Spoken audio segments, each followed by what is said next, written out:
What's the deal, my people? You know what it is, Don Tony Teflon. I'm back at you. Another one. This one is the House of the Dragon Season 2 trailer, predictions, and what we want to see in this upcoming season. Top moments that we think is going to happen.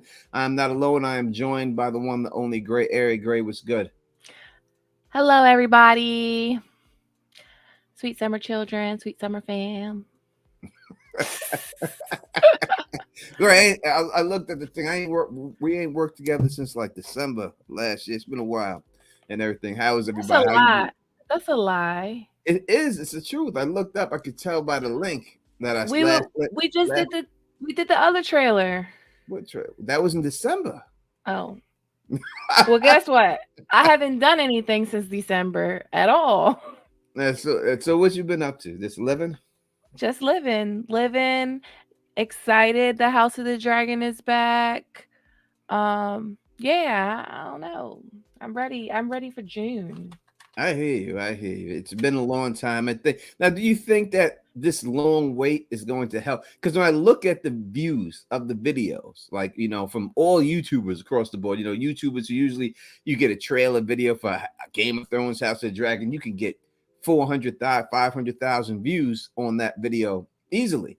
And I'm looking at channels that usually get 100,000 views no matter what they put out, and they're only getting 70 to 80,000 views on these House of the Dragon trailer breakdowns. Do you think that the long wait is hurting the show? Yes and no at the same time. So I think there's a lot of factors that go into views. So like a person like me, my views are definitely not what they were, but I also have only posted 2 videos in a year. So I'm not even in the algorithm anymore. My video's not even going to get pushed out like that. But plus there's a lot of people making trailer breakdown reviews. So it's a lot of people to choose from. But I do think those long waits, like some of the hype dies down. Yeah. Like with Game of Thrones, it wasn't like that because we didn't know it was going to happen anyway.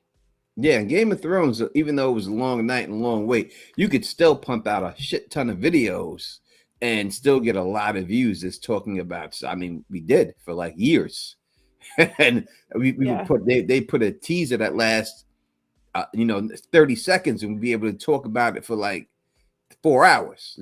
Yeah. But the thing is that with Game of Thrones, we didn't know there was so much to theorize about, whereas with House of the Dragon, we know. We know. We're there, it's already written. We're just waiting for them to fill in the blanks. So it might not be as hype, but also Game of Thrones wasn't as hype until I want to say between season 5 and season 6. That's when it like got crazy level views. Yeah, like people were crazy. Like the interest was just crazy after season 5. Yeah, I think when the Red Wedding helped set it off, like that was like a moment that people dude, you got to watch this, just watch this. And then when people watched that, or people who read the books knew that was coming up, to the people who were watching it who didn't read the books, they recorded their reaction of it, and a bunch of those reaction videos is what helped build the fire to it. And then after that, everyone said, what is this Game of Thrones thing we're talking about? I got to go back and watch it. What up to Beef and Bernie in the building rocking with us? I ain't seen you in a while, B. Yes, so I think that like I could tell you what I do think could possibly hurt them. Could hurt the series. When it comes down to the views and shit like that, I don't care. As long as my sweet summer family rocking with me, I'm gonna keep putting out videos whenever I want to put out videos. But I can tell you what's gonna hurt the show that I looked at. One thing that I think could potentially hurt is these abbreviated seasons. So like, why aren't there 10 episodes in season 2. Like as soon as Game of Thrones started doing that, like season 7 to season 8, that abbreviated season where you're not using a whole 10 episodes, I feel like it fell off. Mm-hmm. I will say this, that the showrunners have come out and they said specifically the why they went to 8 episodes is that they did not want to have any filler episodes this season. So every episode is supposed to be bang, bang, bang. It's supposed to be no fillers. Every episode is supposed to be popping off. That's Right. the But that's how Game of Thrones was, and it did mm-hmm, not feel right. Like we had let's just do season 7, right? In one episode you got Gendry and Dragonstone. The next episode, Gendry's at Eastwatch, and somehow in that same episode he gets a raven to Dragonstone to get Dany all the way to the wall. Like it just wasn't reasonable, mm-hmm, and it felt cheap. And the reason a lot of people like really liked Game of Thrones is because like season 1, it took them a whole 2 episodes to get down to King's Landing from Winterfell. mm-hmm. So I don't know. That's just my take. That's just my take on it. I feel you. Yeah. So Beef and Bernie is in there. Yes, Blood and Cheese will be the first episode. That's a known. It's the first episode is called "The Sun for a Son."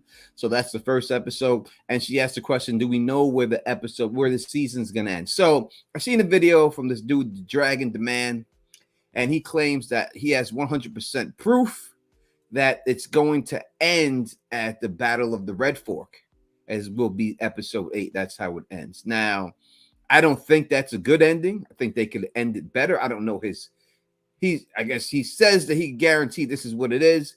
And he says in his video that this is not theory, that this is just what it is. And they're gonna end it on the Battle of the Red Fork. I don't see that being a good ending for the series.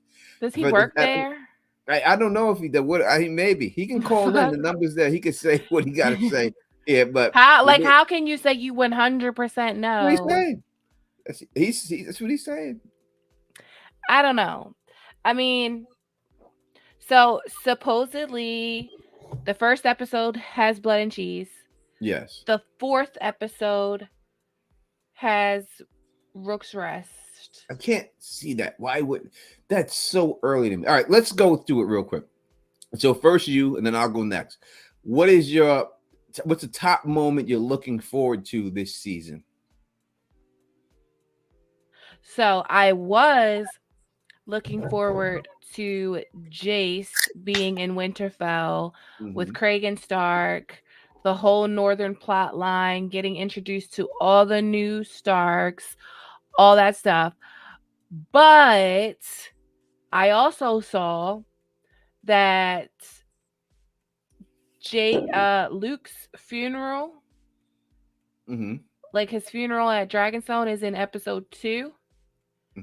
And Jace is there, so he spends 1 episode in Winterfell, and I think that's insane. All right, so while he's in Winterfell, we do see clips from the trailer that they go to the wall. How they make it to the wall and back in 1 episode, and he's back is beyond me. We just talked about this. And not just to Winterfell, he has to make it to the Vale.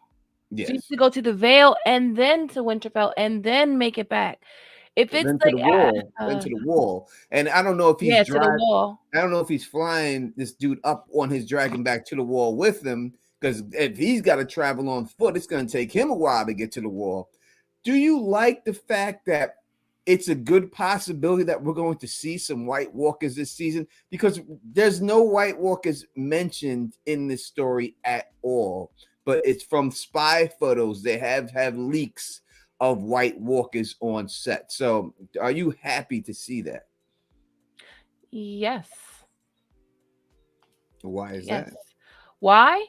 Because the fucking White Walkers. Like, I felt like one of the things that really was disappointing about the ending of Game of Thrones is that we really didn't get any answers to what the White Walkers want, why they came back, what is their motivation? Do they have a motivation? Are they just this inherent evil force that just wants to kill everybody, because I feel like George doesn't write like that. Mm-hmm. So I would like to get some answers like on their motivations, just some more lore around Okay. them. What up, JS, my brother? Haven't seen you in a while. So glad you could join. I am not happy to see the White Walkers in this, and I'm going to tell you exactly why. Not that I don't like them as characters, I do, but it's not because we are led to believe in the Game of Thrones books that the White Walkers have been gone for so long that people believe they don't exist. They think it's a fairy tale. All right. Uh-huh. This is only what 100, 200 years before what we see Mhm. in the show. That's Mhm. not long enough to make people, if people seen it then, that's not long enough to make people think it's a fairy tale. You know, Well, so I wouldn't say 200. I mean, we could go back to 200 years and look at us and we could say slavery happened 200 years ago. Nobody thinks of slavery as a fairy tale. So that wouldn't be enough time, in my opinion, that no one, like, even when, when the guy from the Night's Watch comes down and he says he's seen the White Walker, and that starts like, are you crazy? No one even believes the White Walkers are real. So I but it just could don't be. know why they would show them. I don't think it fits that narrative. It all depends on how they execute it. So me personally, I don't claim to be like a TV writer or anything like that, but it could be like a thing in Winterfell where some guy just, we see the guy like there's a cold open and we see a guy running from the White Walkers and running towards like a wildling, running towards the Night's Watch to tell him, and they kill him. And they're like, you're crazy. They don't exist, or something like that. Or, which was what I theorized in a video not that long ago, is that there's there's a story in Fire and Blood that Jacaerys Valerion comes to Winterfell and forges the Pact of Ice and Fire with Kragan Stark. And while he's there, it says he meets this girl, Sarah Snow, blah blah blah blah blah, Mhm. all the tea on Sarah Snow, that basically she's Kragan Stark's bastard sister.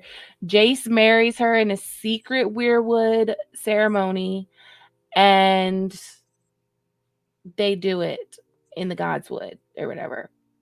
That's a story, that's a rumor in the books.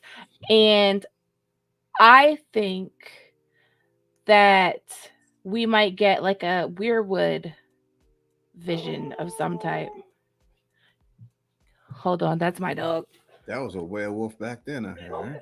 That's a direwolf. Right? Direwolf. I'm sorry. I was like, oh, howling back there. While Gray attends her animal and stuff.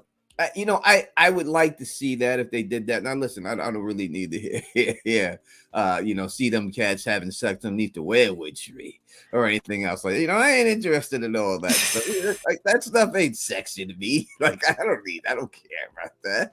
You know what I mean? But if they're going to, these are kids that like children, so if they're going to do that, then so be it and I everything. mean, think about this. Think about this dynamic. Kato, sweetie, leave the people alone. I'm sorry. Um, I can't control when he barks. He barks at everything. That's right. Anyway, um, what was I saying? Okay, think about this dynamic like this, okay? Mm-hmm. The prophecy that Viserys told Rhaenyra the night before he made her his heir is Yes. called the prophecy of ice and fire. Mm-hmm. Now, my theory, if you've watched that video, The Secret of Ice and Fire that I did on my channel. Now, my theory is that prophecy that of ice and fire is not just a Targaryen secret, but a Stark secret as well. And the reason that no one was there to prepare the realm is because Rhaegar died, the Mad King died, so the secret died with them. King and heir both dead, and Mm-hmm. then Brandon Stark and Rickard Stark both were killed heir and lord, so it both died with them. But I feel like that pact was made between Kragan and Jace. And it's interesting that it's called the Pact of Ice and Fire after we just learned in season 1 episode 1 that the Aegon's dream was called the A Song of Ice and Fire. The Song of Ice and Fire. So I think Jace knows about it. He goes up to Winterfell.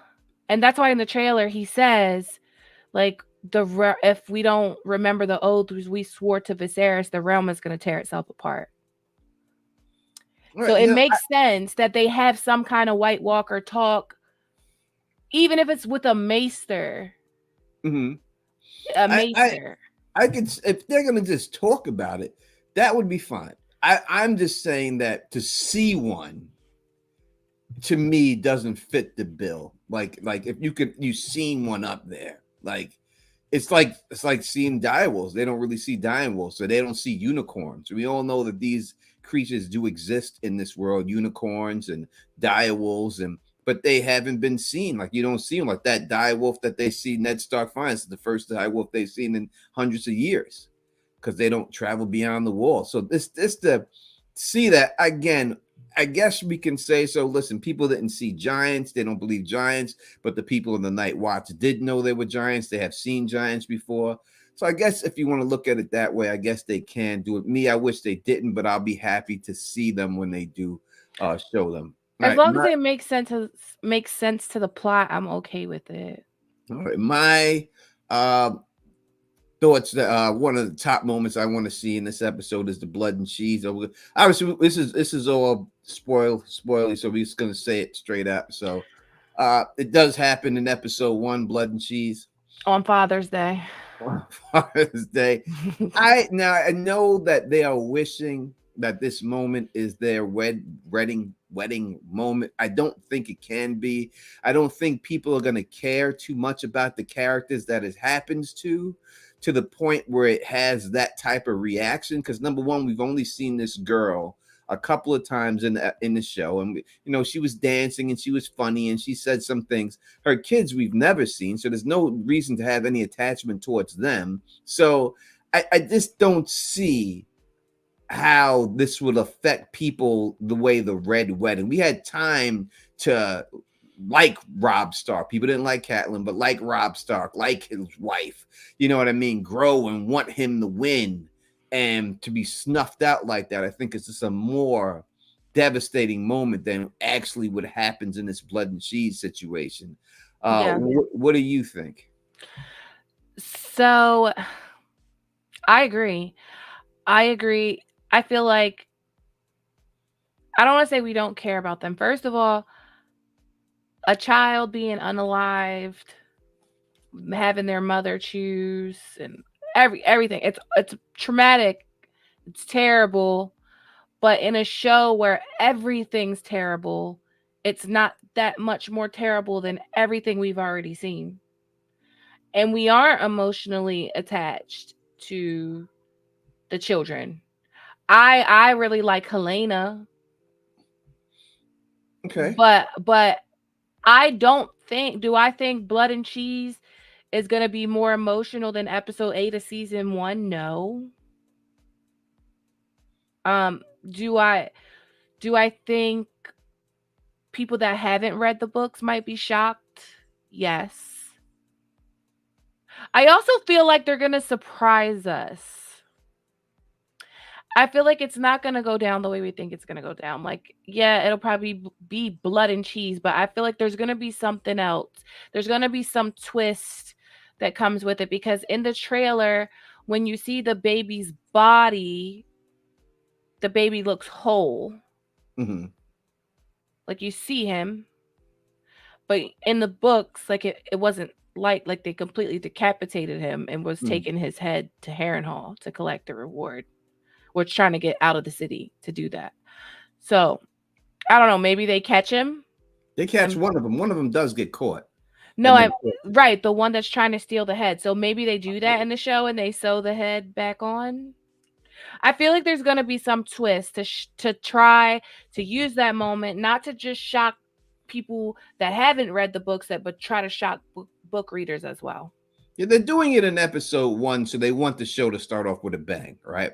That's why they put it in episode 1, so that right off the back, the show comes up and boom, this is what it is. Oh my God, we're back in Westeros. That's what they're going for here. I just think that. Go ahead. Go ahead. No, go ahead. I just think, Helena, yes, she's a sympathetic character, but I mean, we got to know her a little bit, but they didn't show her too much to the point where. And it's not like it's happening to her, Right. I think if it happened to her, it would be a bigger deal to people, that happening to kids that we've seen them kids, maybe once playing, twice. You know what I mean? Little, so I just don't. There's no. It's never. You're never gonna be able to duplicate the Red Wedding. It's just the Red Wedding was years and years of loving these characters and rooting for these characters and getting right to a place where you think they're about to turn the tide and the Lannisters are about to pay, and they got and boom, it all ends. The Red Wedding is a blow that's going to be hard for anybody throughout media to duplicate. I agree 100%. It's like a Sixth Sense ending, right? You can't do that twice. Or a Saw ending, like the Saw episode, first movie Saw. You can't do that ending twice. It's only a one-time thing. I don't even think, to be honest with you, it won't even be as impactful. Like, aside from the Red Wedding, what really got me hooked on Game of Thrones was Ned Stark's execution. Ned Stark's execution. I watched season 1 of Game of Thrones before I read anything. Read it after seeing season 1. So when I saw them bringing Ned Stark out, I was like, there's no way they're going to kill him. He's the main character. So when they killed him, my jaw was on the floor. So I don't even think it'll be impactful as that, because even with that, you really, like, you met Ned, you got to know him. He was in every episode. You got to know him. You got to know his family. You got to know what he believed in, what he didn't believe in, what he fought for, what he didn't fight for. You got to see how honorable he was. You got to see everything. I agree. Someone in there commenting, I think they're trying to make a joke about my chair. This is a game Targaryen chair. I don't have enough room that I could actually spin around and show you, but this is a Secret Labs Targaryen chair. It has the dragon scale on it and everything else and all that good shit. I thought you didn't like the Targaryens, Tony. I just like the chair. You just like the dragon. It was the hottest chair they had. I'm not going to buy the Stark chair. It didn't have no damn dragon skin on it or nothing. They have a Baratheon chair. They didn't have the Baratheon chair then. And I'm only a Stannis Baratheon guy, not a House Baratheon guy. It has to have the burning heart in order for me to get it. So I would have took a House Valerian chair now. House Valerian. Valerian. Yeah. I thought you said Valerian. I take that now. All right. Yeah. So let's see if it pans out to be good than it does. Again, we'll see if it does. I think it's going to be impactful, but I don't know if it's going to be, as impactful as people want it to be. But I think Rhaenys' death will be way more impactful. All right. So we want to talk about that. Is that a thing that you are looking forward to seeing this season? Of course, I'm not looking forward to seeing that. It's the top moments of the show. You know what I mean? Like, it's a top moment in the show. You want me to give you another one, or you want to talk about Rhaenys? You could. We'll talk about Rhaenys right now, real quick. Okay. So this is the Battle of Rook's Rest. that happens here. This is after Otto Hightower has been removed as Hand of the King due to the fact that they lose a bunch of battles early on, little small skirmishes, but they lose them all. And then after they lose these battles, then Aegon says that he needs someone who's going to be is going to be more aggressive in this, and don't want to do diplomacy anymore. We need to just go to war. So then that's when he puts Kristen Cole as Hand of the King. Kristen Cole's whole thing is like, all right, he starts marching and goes out there. First they do the because the people had swore to Rhaenyra, they go to the Darkling guy and they behead him first, right? They go to House Darkling. They chop this dude's head off, which I think we've seen it in the trailer. I think we've seen that in the trailer of the Darkling dude getting his head chopped off. And the Sack of Duskendale. Yeah, and then they do that, and then it gets down to the Battle of Rook's Rest. And but the whole time that's going on, you got Daemon in the Riverlands. Yeah, you have Daemon going down a little. We'll talk more about Daemon in a little bit, but so, and this is the reason why they do it. So what they do is they have they go down there to sack it. The guy stands up in his castle. He calls for help, and Princess Rhaenys is the one who answers the call. But when she gets down there to answer the call, it is 2 dragons there. They set her up, and 2 dragons are there waiting for her. One is Aegon, and the other one is Aemon. All right. Sunfire and Vhagar. And like a match, there's no way she can win. She can run away at this particular time, but she's not the type. She's not the type. Yeah, she chooses not to. Then go ahead. We saw her daughter, right? Laena. Laena's like, I want to die a dragon rider's death. She didn't just I feel like Rhaenys would be the same way. What is heartbreaking though, when it comes to Rhaenys, is that Rhaenys is one of the people that is advising Rhaenyra and counseling her to show restraint. And I feel like there's kind of a parallel with Daenerys there, where when Daenerys is in the show, when Daenerys is in Meereen, like she loses, Jorah comes over here to find his grayscale cure, so she doesn't really have Jorah counseling her.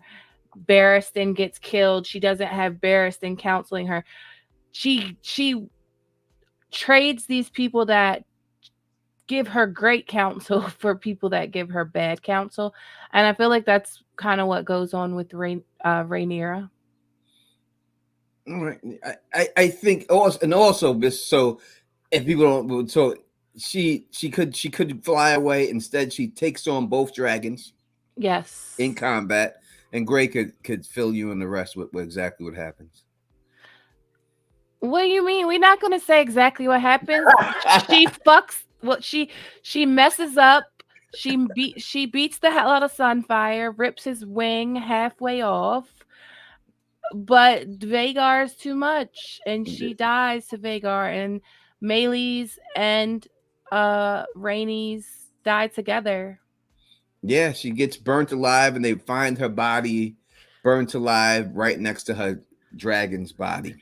Yeah, and I feel like that's the kind of death that she would want. Just like Laena, she would want a dragon's rider's death. And when they were trying to take her away from King's Landing, she was like, she refused to leave without Meleys. She's like, I will not leave Meleys.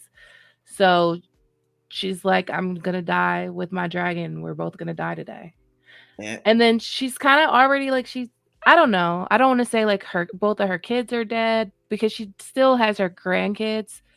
So it's not like she had a death wish, but she does be looking stressed out about this whole thing. No, 100%. I mean, what's happened to her is wrong, especially, the son and everything else. I think the son, that's just devastating to let her believe that she lost all her kids like that. Yeah. If you just want to run away, just say I'm running away and just be a man up and say it. let your mom believe that you've been killed and everything else is disgusting. That's terrible. Mm-hmm. Uh, let's see what Big E is saying that that's why I didn't like that rainy scene in season 1 when she comes out from the dragon pit. She had the chance to finish the green. She 100% did. But she doesn't want to be she's a morally correct, like she has morals and honor, and like you could tell she should have been queen over Viserys, because if she kills them, she's now a kinslayer, and no person is more cursed than a kinslayer. But not only that, if she kills them, she starts the war, and it's not her war. She like, they aren't hers to kill. If she killed them, Rhaenyra might not have, but we've seen other times, like with Bloodraven and Egg. Mm-hmm. Bloodraven, like, yeah, come on to court. I'll give you safe conduct. You Blackfire challenger to the throne, and then kills him. And then and then Bloodraven or Egg has no choice but to send him to the wall. So there would be consequences for that.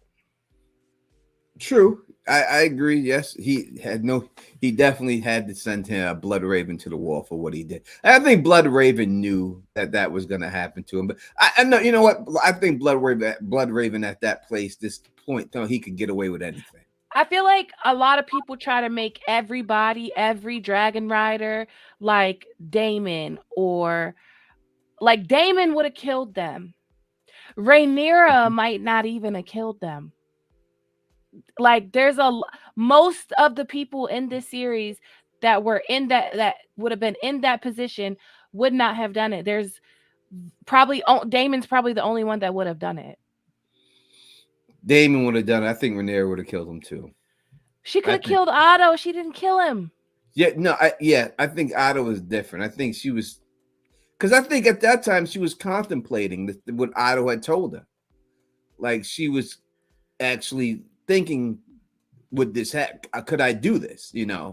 What he asked of me, could I actually fulfill this? So I don't think Rhaenyra would have done it. I don't. All right. Daemon, no doubt. She doesn't kill Alicent. She doesn't touch a hair on Helena's head. I don't see her wanting to do anything like that to them. It makes no sense to do it to them. I mean, all she did was just rip the pin off this guy's chest, and that was it. That was basically what it was. It pissed me off. It pissed me off so bad.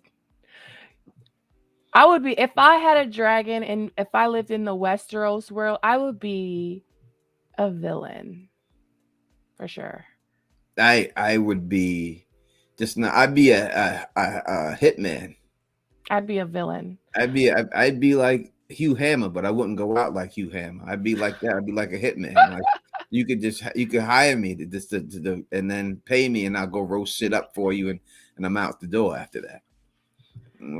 That's the way it would go down. Wouldn't know. I could tell you this: nobody wouldn't tell me who I'm marrying, how many kids I can have by who, how many husbands I can have. I will do whatever the fuck I want. And if anybody tries to fuck with me, I'll just burn them. Like I'm not joking. Like I would not have any moral compass in that world. That world is that's a bad world. I feel you. So do you think that it would have been better if they ended the series with this death of her? With the death of Rhaenys, do you think that's a better thing? Season 2? Yeah. Yes. Especially since it's only 8 episodes. Because when I'm looking at, the Dragon, the Man, and I don't know, whatever, I don't know his sources or whatever, saying that it ends the Battle of the Red Fork. That to me, that is just, it makes sense. So if people don't know what the Battle of Red Fork is, it's an early battle. The Lannisters go in to involve the Riverlands. Jason Lannister is killed by Pate, this dude named Pate, who then becomes known as Pate the dragon, the lion slayer. Mm-hmm. He's a squire at the time when he kills him, and then after he kills him, he becomes a knight, and he's known as Pate the lion slayer. And that's it. There are no notable names in there at all. From what I'm telling you, no notable names. No that one we know of. that we know. There's no notable names or anything else that we know of that would make you want to say, like, you would think the last episode you're going to have Damon in it or Rhaenyra in it or someone in there that you would be able to follow in there.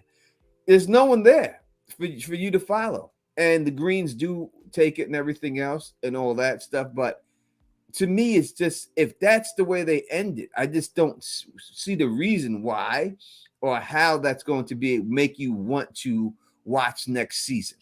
I mean, that's not going to be the only thing in the entire episode. I mean, how are they doing these battles? Are these going to be like a simple, quick battle?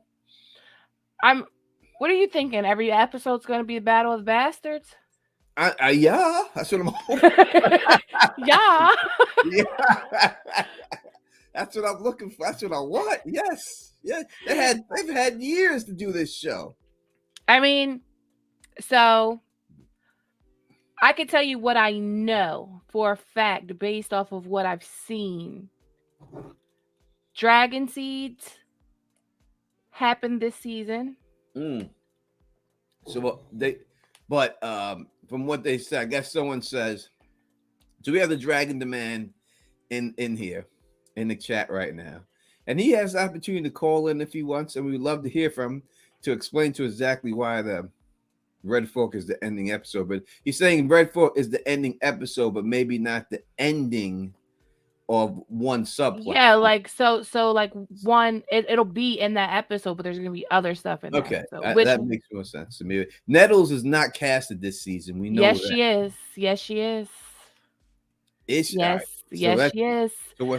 So I saw a picture the other day from filming. It's the only spoiler I've seen, and it was a picture of Nettles, Hugh the Hammer, and Nettles, Hugh the Hammer. Why am I drawing a blank?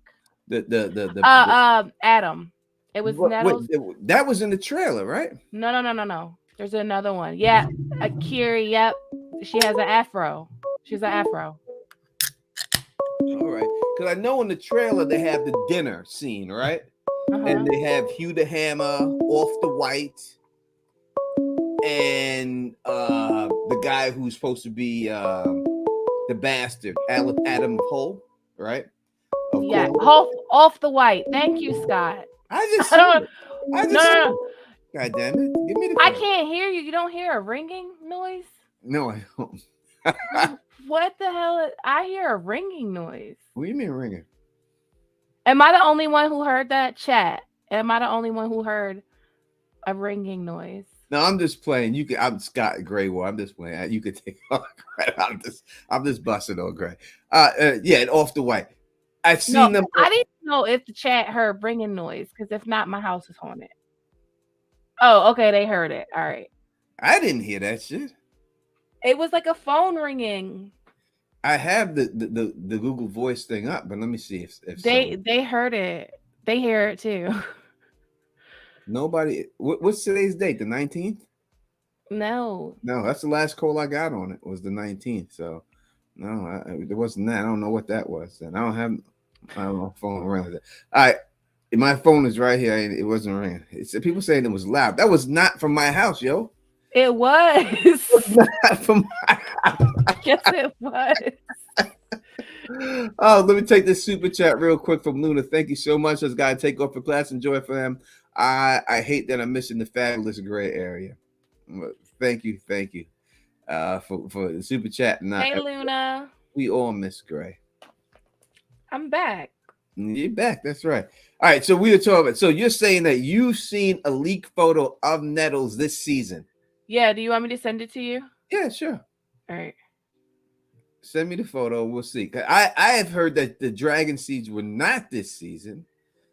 That the Dragon Seeds, it's I don't know how much of them are this season. They may not show them actually getting dragons, but maybe making the dinner scene to me make it seem like they were doing a they're doing she's telling them what she wants. Like, hey, go do this, you get these dragons and everything else, and we'll be good to go. Do you think you see this is what I think works out too with the Valerians being black. And I know a lot of people didn't, whatever, the people who didn't want them, who cares? But the people didn't want to. But one thing that makes it better that the Valerians are black, when Damon has the affair with Nettles, it makes it seem like he's attracted to black women already because he was married to one. Mm-hmm. So it doesn't seem far-fetched, like, oh, this chick reminds me of my wife that I actually cared about, that I actually wanted, and you know, her riding on the dragon. What do you think about that? I'm looking for that picture for you. But just when you were just talking about before that, I'm sorry. I think if the season ends with them claiming the dragons, that'll be a perfect spot to end. Because then you're like, oh shit, more dragons. Because you're going to see them lose one. Mm-hmm. So to gain so more. You think they're going to show them claiming the dragons and everything? The last episode. Last episode is going to see the off the white. You're going to see Hugh Hammer get his dragon. Vermithor. I think Vermithor being claimed changes things in the eyes of casual fans. Yeah, I think he stole. I think seeing a dragon that's almost just as big as Vhagar. He not as big, but just as big. He stole that dragon's name too. Who? Vermithor? Yeah. That's the dragon from Dragon Slayer. Film in 1981. That was I do believe that was the dragon's name was Vermithor.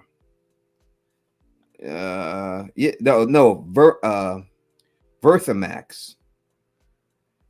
Vermamax is that dragon's name. Vermithrarax.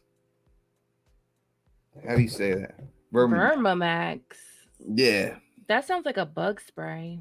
Vermithrarax is the dragon's name from there, of the Dragon Slayer. All right. So Tony's about to see Nettles for the first time. All right. Where you send it to me at? Text. He's about to see Nettles for. I'm gonna put it up on the screen. Everyone gonna see it. So we need your raw reaction. All right. Let me see this. So you're saying this is all right? All right. She's in brown. She's in brown. I see her in brown. I'm trying to see who else is brown with her. Isn't that off the white? There's definitely off the white behind her. All right, we're gonna take this photo, and we're gonna save this, and then I'll see if I could zoom it in a little bit, and we'll share it real quick for all the people, here. If I could do this for you, and everything else. But no, I've never seen this. This definitely looks like it. It makes sense that it's and just because Dragon Demands is here and he knows everything about the leaks and shit. What about Daeron? Are we getting Daeron? I feel like we have to, but no mention of him. I feel like it's gonna be awkward that he just pops up. Like, how do you explain that? She's saying season 3 is Daeron, so he won't be here in this season. Let me see if I can grab this photo for y'all real quick. We're trying to give y'all the spoilers. We're trying to give it to you. We're gonna see. Now, listen. We don't know if it's exactly right. This is, it's still it's nothing's proven here. All right. I kind of think it's exactly right. I do too. Who else could that be? Dressed in all brown. I gotta crop the photo better. 1 second. Yeah, no. Anyway, so while he's doing that, Yeah, gotta hold it. I'm Yeah. gonna talk to the chat. I want to know what you guys look forward to seeing in this season 2. Team Green or Team Black? I'm Team Black. What team are you, Tony? Green. Of course you are.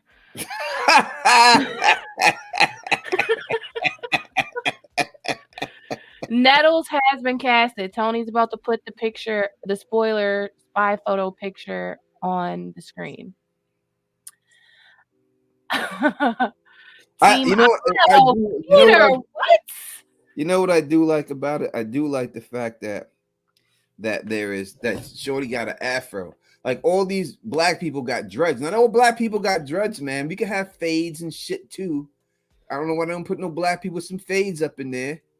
You know, they got all these black Scott. people. Scott wants to see Silverwing. I want to see Silverwing too. She's one of my favorite dragons. Let me stop that. I'm gonna do this.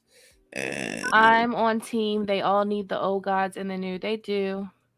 They need the mother, maiden, warrior, smith, crone. Right, all right. You see it right here? Can you see it, Gray? It's on the screen. Yeah, scroll down. Okay, wait. You just moved it. Scroll back down. Pull that down. Yeah, right there.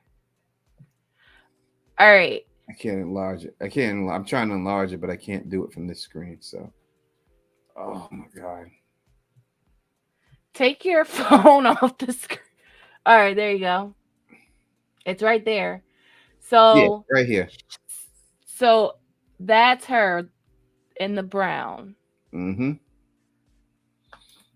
And then off the white, I don't know who those other people are. Wait a second. Let me see if I can get this. If I can make it bigger on the screen so people can see it. I don't know how that's coming across. She said she. So. Wait a second. Let me see something. 1 second. Keep talking. Let me see if I can. Technical difficulties going on here. I didn't see the picture, Tyrone. I didn't see it. I just saw it like 2 days ago. I don't really do spoilers, but Tony hadn't seen it. That's why he's showing it. And for anybody here, and the question was posed about Nettles casting. That's why he showed it. Team Black here. I'm looking forward to seeing Jace at Winterfell and what really happened there. Me too, China. Me too. So Dragon Demands is saying the one with the afro wears jewelry. Nettles is poor. She dressed simply like the black woman at the far right. But it's the brown. The bread like that brown is sheep stealer brown. It is. I understand exactly why you would think. I can't. I haven't seen any other black woman with an afro in this whole show. China said, "Did Jace talk to Kragan about the prophecy?" And I'm gonna say, yes, because it is in my opinion that Kragan already knows about the prophecy, because I think when Aegon met with Torrhen Stark and Torrhen Stark bent the knee, Aegon basically told Torrhen the prophecy and what was coming. And that's why Torrhen bent the knee, and that's why they've never had any problems out of House Stark and Targaryen. Let me see if I can. I'm trying to get this so we can see it better. Let me see if I had to save it somewhere else.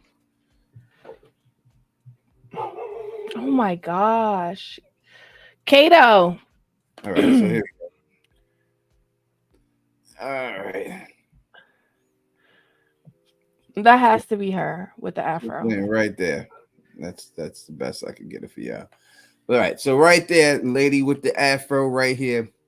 We are saying that this Gray is saying, and I'm agree with her. She's saying that this is Nettles off the white behind her. We've seen that actor off the white, so I know that's him. This person who could be Hugh the Hammer.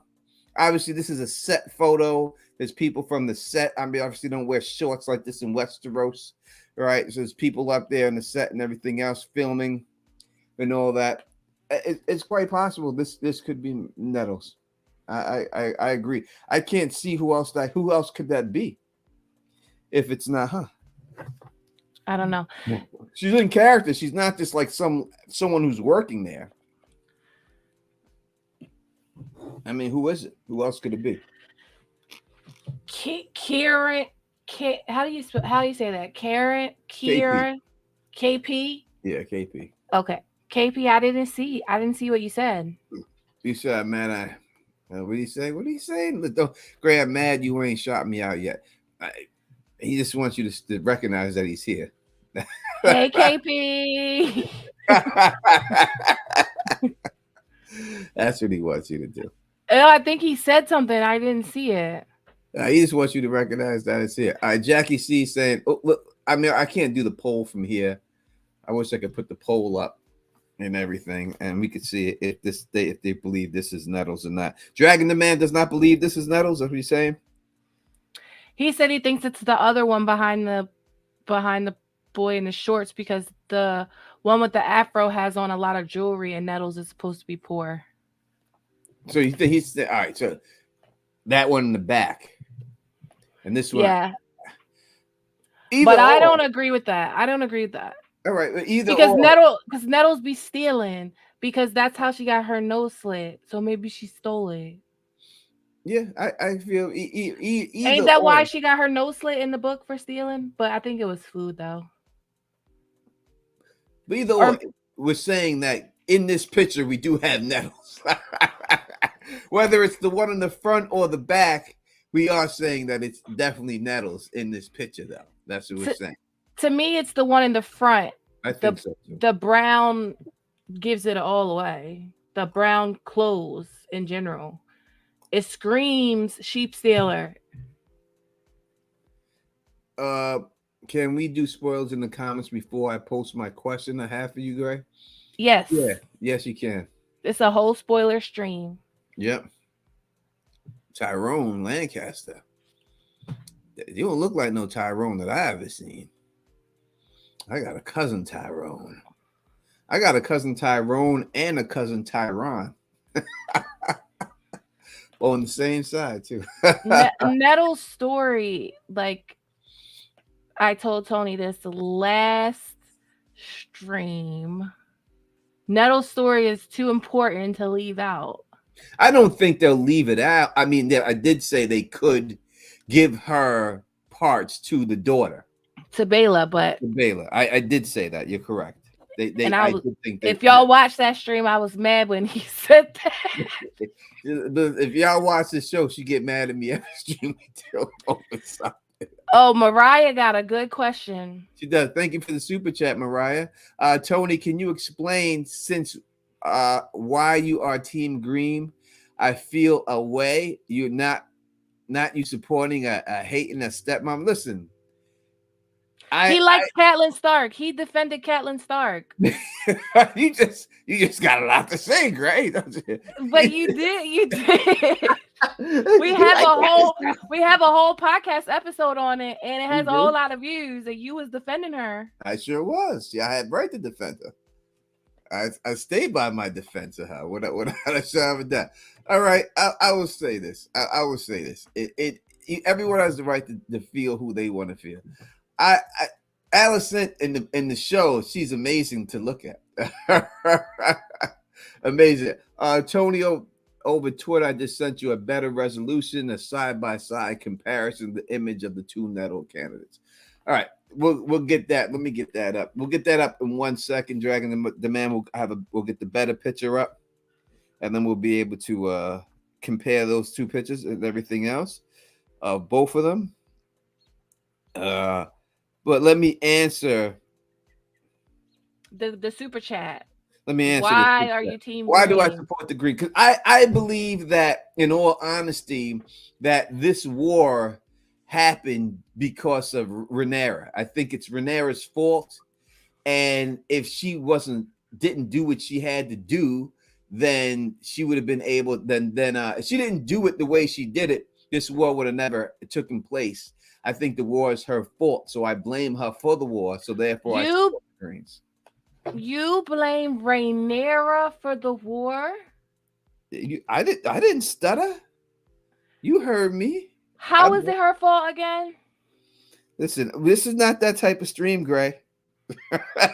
How is it her Dragon the fault? Man, I have not gotten this. Did you send it to me a direct message? Because I have not So gotten this.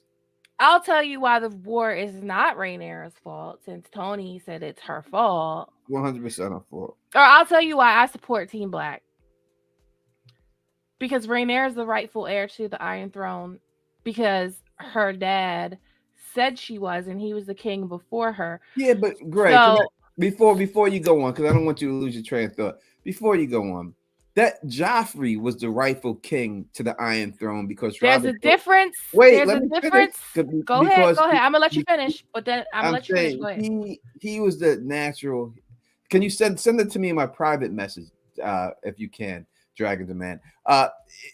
He was the rightful heir to the throne, decreed so by Robert Baratheon in his will, which Ned Stark manipulated the will so that he would not be the king of Westeros. So we're going by that. Then we have to say that Joffrey should have been king too, but we know that the one true king is Stannis Baratheon. And that's the problem right there. Joffrey was Jaime and Cersei's kid. He had the last name Baratheon, right? He did. All of House Baratheon took up arms against him, not just Stannis. Stannis took up arms against him. And Renly. Joffrey had no claim to the throne through his mother. The claim was through his alleged father.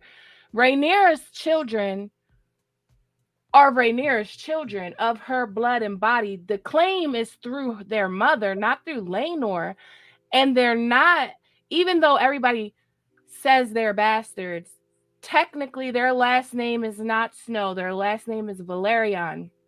And the difference between Cersei's lot of kids and Rhaenyra's lot of kids is that House Valerion supports them and is allied with them to fight for their claim. Now, if Stannis and Renly had been allied with Joffrey, there would have been no Game of Thrones.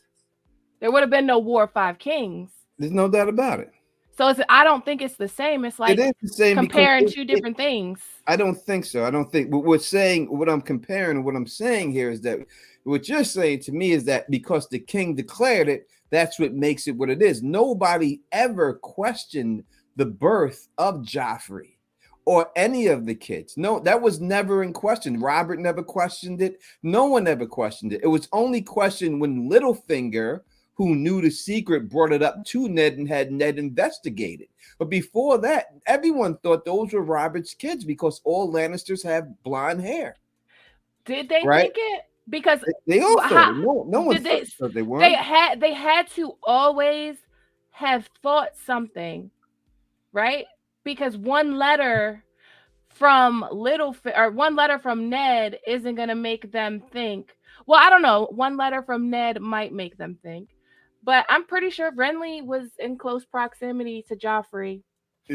From what I have seen, nobody has ever questioned that until it was questioned by Littlefinger, who brought it up to them.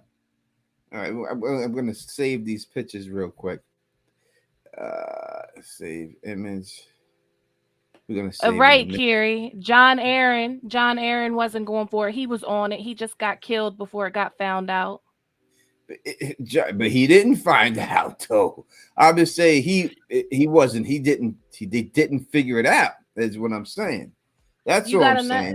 You got another super chat from Mariah, and she said, "I feel like even if her kids would have been legitimate, the plan was always for the Greens to usurp the throne. Otto was setting it up." And she's not lying. He was setting it up on Aegon's birthday. He was. It's not true. What show are you watching? That's not true. He says specifically, Gray, he was down for Rhaenyra to be the queen. Only It Only so wasn't until she Damon. Oh, married Damon. That's when oh, he thought, wait a that's second, not Damon, true. because he hates Damon because Damon shagged Allison. When they try to marry Rhaenyra off, when they go to the hunt, Otto comes back and he's like, you need to tell him your son, it's your son's right. He's the firstborn son. You need to tell him he needs to change the succession. You need to help him find it. He'll never find it on his own. She's pregnant with Helena at this time. Yes, but it's also dealing with that. He offers Rhaenyra to marry the son. That's what he wants. He's like, Rhaenyra, you can marry this boy, my grandson, and we cool. He didn't have a problem with Rhaenyra. He had a problem with Damon. So 16-year-old girl marries a 2-year-old boy. This is the world we live in. Look at this. Listen, are you telling me right now that the king Viserys should not have married Corlys Valerian's granddaughter? She wasn't 2 years old. She was a baby. She was 12. She was a baby. He said she was a baby, a cute ass baby in her little wig, when they went on the little walk they did and everything else. And she was like, "Oh, don't worry about it. You don't have to bed you until I get my morning blood." She was so cute, so cute. I'm just saying that she, as Strong told him, she will age up. That was the better thing that should have been done. Is Phil in the building with us? Hey, Phil. Oh, don't let me interrupt you guys. I'm having fun listening. I just popped in to hear this. So when I look at that, I'm just saying that he didn't have a problem with her. He had a problem with Damon. Listen, he's always hated Damon because Damon slept with Allison. We do agree with that. Damon is the one who slept with Allison, right? We believe that. No, you don't think he did? No. All right, I did. I do. All right. He don't like Damon because Damon knows exactly what he is. That's why he doesn't like Damon. No, he's a second son trying to carve out a piece for him, trying to get his daughter to be queen. You said the contrast. Look at the contrast between Sir Otto and Lionel Strong, right? Sir Otto puts his daughter in front of puts his daughter in his bedroom when he's grieving his wife, makes her wear her mother's gown, does all kinds of creepy stuff. Lionel Strong, when he comes to talk to Viserys, to encourage Viserys to have Rhaenyra wed Laenor because he didn't do it, Viserys says, "Let me guess, you're here to tell me that your son Breakbones is the right one for my daughter like every other lord in here?" And he's like, "No, your grace. I'm here to tell you, like I told you before, you need to fix ties with House of Valerian." And that fell on Rhaenyra to do it.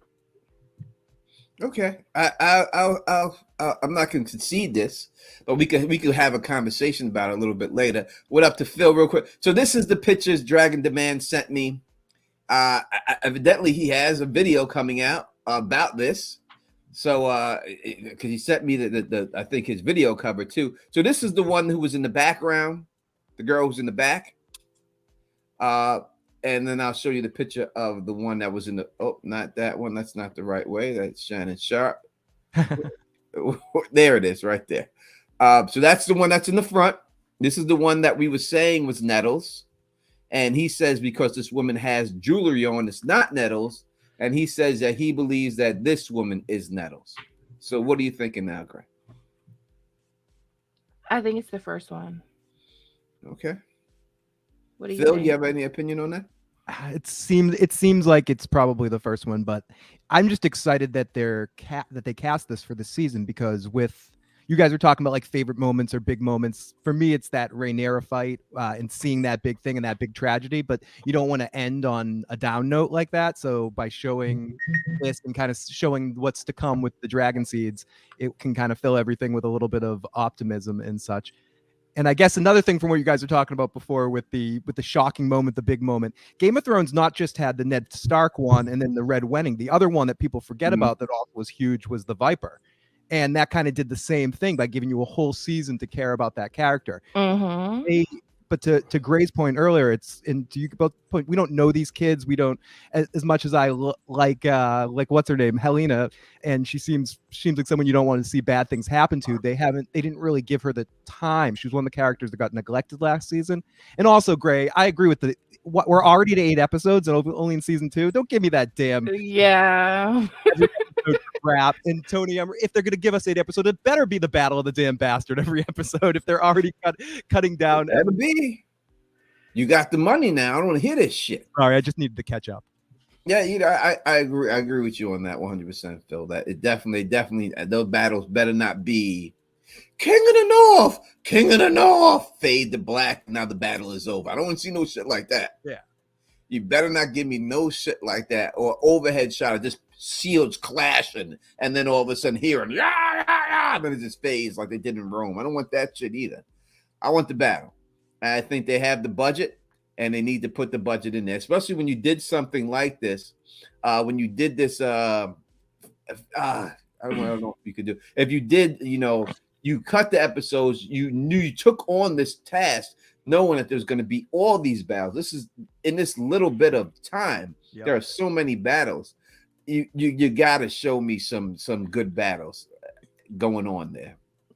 So since we have at least know that Nettles is one or the other, it does make sense that this is Nettles right here. I could see why they would say it. She does look a little more lowborn than the other one does. But the bottom line is that it does appear that one of these women will be Nettles. And we will get the storyline of Nettles. I would like it to be this one right here. I don't see the jewelry. Maybe if you're saying something's on her forehead, is some type of crown or something. Yeah, some type of a crown or something of some sort. Something like that. It could be that. I don't know, but I don't know who else that would be. But I like the afro, and I think they need to cast more women with afros in these shows and stuff. So, but it seems like we are getting Nettles and everything else. We have another super chat from Mariah. Thank you. Yeah, y'all think we'll see the Night King? The Night King himself, I would say no. What do you think, Gray? And then Phil. I don't think we'll see the Night King. I think we might see a White Walker or Whites. I don't think we'll see the Night King. I kind of want to touch upon what Gray was saying earlier about the White Walkers. I think they could do something where we see a White Walker killing someone and the information never gets back to anyone that would know anything. Talk about why they would still be shrouded in mystery. But part of me doesn't want them to touch the White Walkers. I mean, I like them. They're good characters, but there's still some people that have a little bit post-traumatic 7 and 8 disorder that may be like, fucking White Walkers again. I don't want to see this stuff. What's Arya gonna jump through time and stab this guy in the heart or something? So I wouldn't mind if they just gave the White Walker thing a wide berth until we get to Dunk and Egg, and then maybe do something with Bloodraven with them or something. But I don't know. It makes no sense for them to be in this story. I understand. Yes, all right. We had them talk about the ice and fire and engraving on the dagger and everything else. I understand that. I really do. But when you look again, I said it earlier. I'll say it again. The White Walkers are supposed to be so far removed that no one believes that they are not real. 200 years is not enough time to make people forget that it's not real. Again, slavery happened 100 years ago. Everyone knows that shit was real. So it's not enough time to make people think that they never existed. So I would think that it messes up everything with Game of Thrones by showing. I think it's going to be something. What is it going to be? Jason's going to be on the wall and he's going to squint his eyes and think he sees the White Walkers, and they're going to be walking off into the forest and something like that. I know, but just the sighting of one is not going to make people believe or not believe that they exist, because we've seen that nobody believes Sam that he killed a White Walker. Nobody believes him. Yeah, because no one believes that they existed. Right. They think they were fake. And even though we see one in the prologue of season 1, we see one, no one else knows that they exist, and they cut the guy's head off and said he's called him a madman. Because they believe that they don't exist because it's been so long. Supposedly the White Walkers haven't been seen since the first long night, and that is back in the Andals and all these days. Right, but they haven't been seen and written down in a book by a maester. Maesters don't even believe in them, that they ever existed. So if somebody comes to the Citadel and says, hey, I seen a White Walker, I mean, look how they reacted to Sam. They're not going to document that it was seen. They're going to want that to be snuffed out and forgotten. Yeah, I feel you. Fernandez T says, thank you for super chat. Tep, that's 200 years backwater Westeros time. That's right. I forgot Westeros time shit. The way they get to the wall and back and everything else, that 200 years. Oh, yeah. They got the little finger teleporter or something. Yeah, that's what it is, something like that. I don't know. I just think that, to me, they're doing it because they feel like they need to do it. They need this. It makes me feel like they're scared that the show can't stand on its own without the White Walkers. Like they have to have this in there. And I don't think that's the case.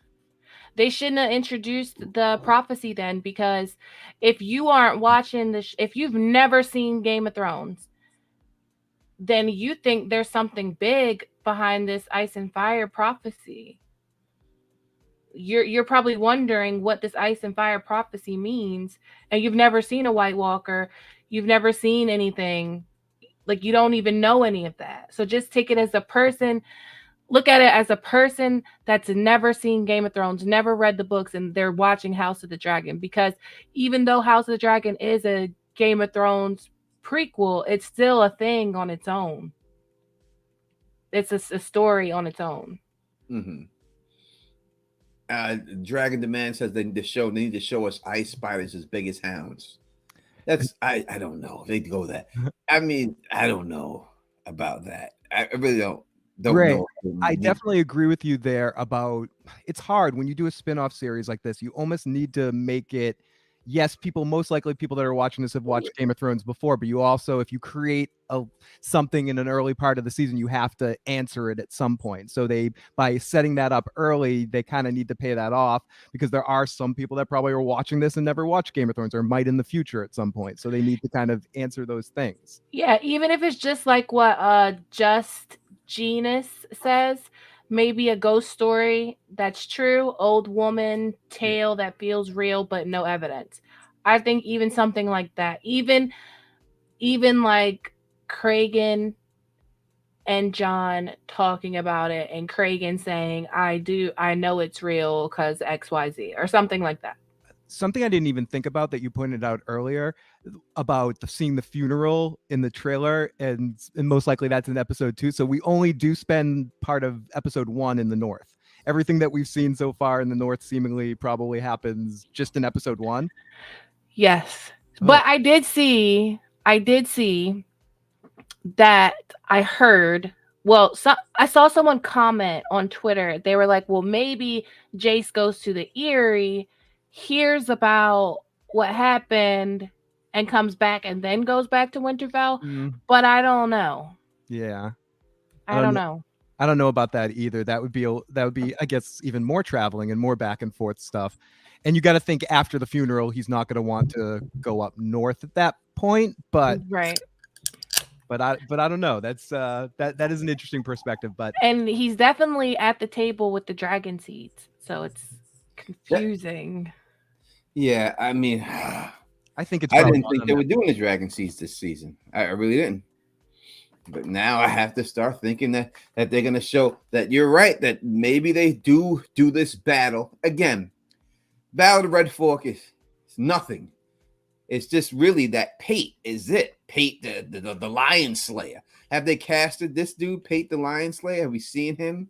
And any casting new? I mean, I only know his name because I know Pate, I don't know if he's been cast. But that's all he is. It's just that one dude and everything else. So I just don't know what it would be and everything else. I don't know. What up, Micah?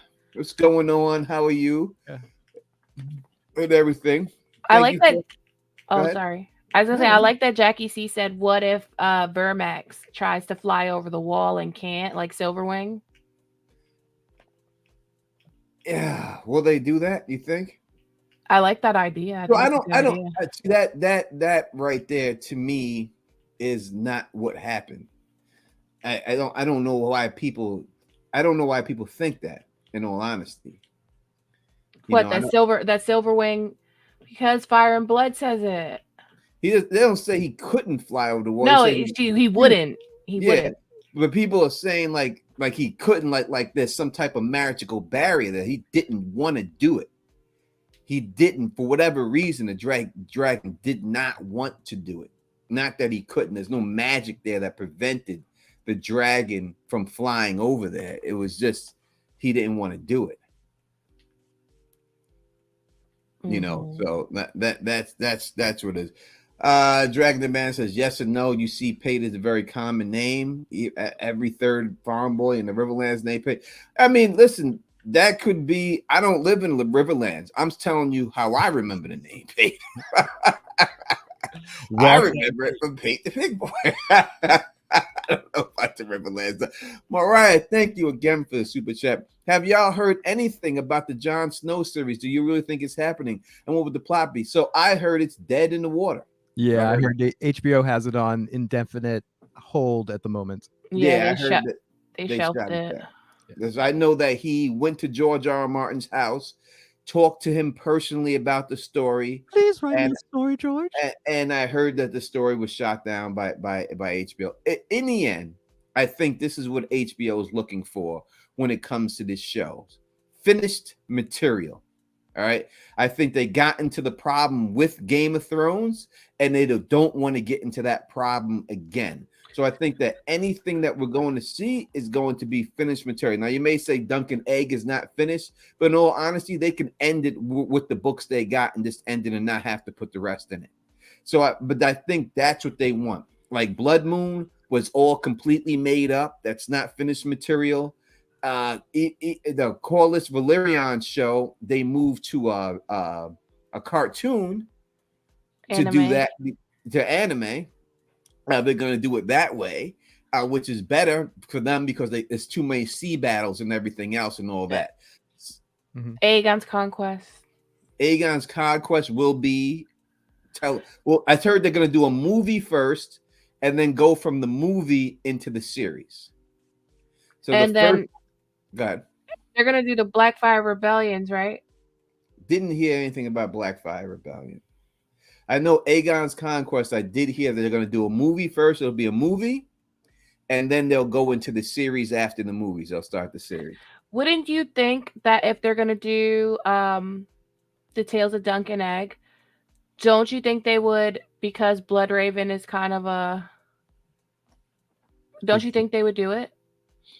They would do the They would include, I know the first what is it, the Mystery Night starts before or after the Blackfire Rebellion. Mm-hmm. But it would be better if they started like at Aegon's death, the one that legitimizes all his kids, the Unworthy. Yeah. You think they would just put that in the Duncan Egg? Yeah, like package it in. If I was writing it, that's what I would do. I would think it would be that too. I don't think they do a separate series of that. I think they would just, only other thing I could see them doing from the books that we haven't gotten, me personally, that I could see them doing, they could do Maegor the Cruel. They could do Robert's Rebellion. I would think would have to go into Fire and Blood at the end. They would have to do that. They could always do Robert's Rebellion. They could return to that. They should do Maegor as like a weird Caligula comedy, or some like a musical or something like that. Michael Lee, thank you for the super chat. You say sexy yourself. I know I'll see more of you when we do the From streams. I know that and everything else. You know, I would think it would be that. You know what I mean? More of those situations. Then you would have to have. You got to have Bloodraven killing this dude. Yeah, I would think you would. Are they going to go that far to to Sir Duncan the Small? They're gonna go that far with it? Will they have him grown up? Will they show Egg grown up and have his Sir Duncan the Small and all that, and have the tragedy? Summerhall. You gotta do Summerhall, right? Summerhall. Yes. All with that. Yes. So if it was me, and I'm gonna say this again, I am not a TV writer. I'm not. But if it was me, my after the Dance of Dragons, my main focus would be on the Blackfire Rebellion / Duncan Egg. So I would show. I don't know if I'd show the first. Like, I don't know if I'd show the first Black. Yeah, I'd start with Aegon, the first Blackfire Rebellion, and then I'd go right on into the Tales of Duncan Egg, and all the way to Summerhall, to Rhaegar being born. You'd have to go all the way up to Rhaegar being born if you do Summerhall. I mean, that ties it all in, and then you come back with Robert's Rebellion, and you'd be so invested in Aegon and Duncan the Tall. You might be able to get a red wedding out of Summerhall if you cover all that. I think that show is going to do well because it reminds me of like a kung fu show. I don't know if anyone's ever watched. Casting's going to be huge. If they cast it right, yes. So Duncan Egg is some of the best parts of Game of Thrones. So for me too. Some of the best parts of Game of Thrones is Brienne and Jaime wandering the Riverlands while she's trying to get him home. Brienne and Podrick wandering the Riverlands. Tyrion and Bronn, when they have those two companions, Arya and the Hound, and Arya and the Hound. Those are some of the best parts of Game of Thrones, and you don't realize it because so much other shit is going on. But those parts are very important, and that's why a lot of people fell in love with the series. Yeah, I think that again, like if you ever watched the show Kung Fu, it's like that. David Carradine just walking from town to town. Incredible Hulk was like that too, a little bit. Yeah, Incredible Hulk, the A-Team. I think Witcher's kind of like that. Yeah, that's what I think. It's just going to be so compact that it's going to be better than all these places and jumping from here, jumping. It's made from for television, just the way. Right. But you can't have them smacking the kid in the ear. But you still have the splendor of like tourneys and is gonna be mystical amazing. characters like Bloodraven and Shira Seastar and like all these. Yeah. No, the 6-on-6 battle should be amazing. That's gonna be amazing. Yeah. That should be crazy. That should be like no joke, And something like we haven't seen anything exactly like that on Game of Thrones. We did see tourney action, some cool stuff, especially they never did the melee. I mean, they did the melee with when Kristen Cole, Tyrion and or in the first season when they were in the cock merchant stuff. But yeah, Kristen Cole beating Rhaegar. That's not really a melee. That was off the horses, and then they started fighting.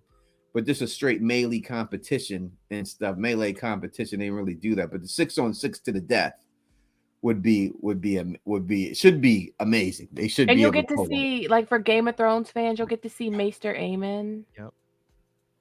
Yep. Without a shadow of doubt. Thank you for the super sticker, Michelle Moser, Michael Lee.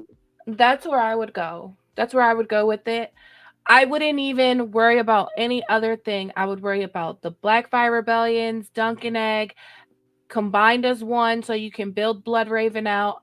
And then I would do Aegon's Conquest as a 3-part movie. They said that it's gonna be one movie and then right to the series. So where do you think the movie leaves off when he gets crowned? It can't just be when he gets crowned. Because he gets crowned before the battles, right? Aegon, they have the thing, they have the ceremony for him, and then that's when he starts going around killing everybody. Maybe right? the movie won't be Aegon's Conquest at all. Maybe the movie will be the Targaryens fleeing from Valyria. Yeah, and it ends and the when Doom. They cross over. It ends right when they cross over. Yeah. Yeah, no, it's a movie. I mean, I think that I don't know if they can get away with that because you need more action. You have no action for the Doom of Valyria. You know nothing about the that. Doom of Valyria itself is the action. A whole city explodes. A whole thing. And you know, like the reason the Targaryens left. That's the end. I'm saying before that, unless you're gonna go back and show like the Rhaenys or something like that. No. Battles. Think about it like this. All right, Valyria. The movie opens. We're in Valyria. It's the height of Valyria, and you're with the Targaryens, and we know like the Targaryens are a lesser house, and you got them meeting in secret with the Lannisters. And the Lannisters give them a whole bunch of gold for Bright Roar. Okay. Lannisters get Bright Roar. The Targaryens might get into some shit with the other families. And they have the Faceless Men assassinate all the magicians that are taming the fires of the 14th Flames with all this gold they just got from selling Bright Roar. And then you see the Rhaenys the Dreamer leave, but mind you, they're in Dragonstone for 13 years before the Doom. Mm-hmm. And we see them fleeing, coming over, and then they keep going back because it's not like they just came to Dragonstone and never left Dragonstone. They probably keep going back over, and then the Doom happens. And the Doom happens, but they will probably make it like the Doom happened after they left. So the Doom happens, and then we flash over to Aegon. He's on Dragonstone getting the table carved up for the painted table. All right. So what I would say is that number one, the beginning of the conquest. All right, so people are talking. So number one, the Doom. If you've been a fan of Teflon TV and my channel, I came up with the theory a very long time ago that the Children of the Forest caused the Doom. Oh my God! Is that a cat? I'll be right back. No, that's my dogs. I made a theory a long time ago that the Children of the Forest caused the Doom. And I gave you reasons why they caused the Doom and everything else. Go back and take a look at my videos and everything else. So the Children of the Forest who did that shit, they did that shit on purpose. All right. In the end and everything else, when it comes down to it, Gray's plot sounds good, but it's not enough action for a movie. If you're talking about, you have to look at it like this. You got to look at it at the standpoint of people who've never watched Game of Thrones, read the books and everything else, being interested in this movie to watch it, and then wanting to continue from this movie onto a television show. Just showing them on Dragonstone and Rhaenys, it's not enough. Especially if they're doing it for a big Hollywood blockbuster. Exactly. If it's a movie, it has to be, if they're going to show it, some battles going down. Yeah, it has to be some dragon. If you're talking about a whole place where everyone's a dragon rider, serious dragons, you got to have some dragon fights going down. Thank you, Mariah, for the super chat, because I'm hyped to see the Doom. Hope you're right, Tony. That's I don't know how far they're gonna go back, but I know that they said that it's going to be a movie, and then the movie's going to continue into Aegon. It's Aegon's Conquest is going to be a movie, and then they're going to go into a television show for it. So, do you think we ever go forward? Do you think the problem with that Jon Snow series, maybe not even just that its story was crap, the fact that it's in the future and they don't want to go in the future at all without any more stuff from George? Do you think we ever get post? Yeah, it's just that source material. I just don't think they have any source material. I think they're afraid to do stuff without source material because it's proven that it's just not going to work. I think they're scared of it, and I think that's what it is. If they had it on the book and George had written stuff, then I think he would have got it made. Or if George wrote a treatment for a show himself in some ways, like after Game of Thrones sort of thing he wrote, that would be the only way you could pull something like that off. I could, or if George would give the green light for fan fiction, I could definitely write some fire shit. I write. I got a whole shit that would be a We'll great. get a real council together and write a damn good real story. All right, you want to hear my Jon Snow show? Y'all could judge it in the chat. I'll tell you my show. And listen, HBO, if you're listening to it and you want to copy me, go ahead. Just throw a brother some money. All right, because I'm posting this, and that means Ray and I are co-producers because that means when it's that's right, and when it's posted here, that means it's published. That means you can't steal it. All right. Me. I work for free. So this is stop undercutting me, goddamn it. I work for free. This is the show. This is how you do it. I'll pay you to work. You start this. This is how the show starts off. You start off just like this. You see the dragon, right, flying overhead. He's flying everywhere. All right. This is how the show's going to start. You see the dragon. He's flying through everything. He comes to the north. You see him go into the all icy area, and then he lands in the icy area. And when next time you pan from the dragon, you see in his foot is Daenerys Targaryen. He drops her at the pillar where the White Walkers put the baby, and all of a sudden Daenerys' eyes open up and they are blue. And then you start right there. That's how the show starts, and you go into this sequence, and then you show the Jon Snow shit and everything else. But eventually what we're leading to is that there's no more Night King, there's only a Night Queen, and Daenerys Targaryen is that Night Queen. And is she gonna get back with Jon? No, she got they got beef. No, she's bringing Dario. No Night Fort shit. She got beef. They got beef now. Because he killed us, and now she just like Catelyn Stark has got the beef, because she came back as Stoneheart and wants to kill all the Lannisters. She want Jon Snow dead and everything else, and that's just what it is. And now instead of fire, now you're dealing with dragons that shoot ice and freeze everything. A real ice dragon, not this blue flame bullshit. Someone they're frozen solid when this dragon goes over, and that's what I would go through right there. I would have it like that, and even the ending. I have the ending. I won't tell HBO that, but that's what I would want to see. I would want to see that Jon Snow's consequence from killing Daenerys Targaryen has to pay up. You know what I mean? And you could have that's where I would do it. And everything you could have a go conquer all these other places, and King's Landing, and Bran trying to come back is looking at shit, and I see her in the sky. Too late, you frozen now, you dead. And that's just what it is, because the ice dragon in the book, the ice dragon could beat 2 fire dragons easy. Like it wasn't even a fight for the ice dragon. Like the ice dragon, like the fire dragons couldn't fuck with the ice dragon. They tore his ass up at Winterfell. That doesn't count. Oh, you're talking about the book, book. Okay.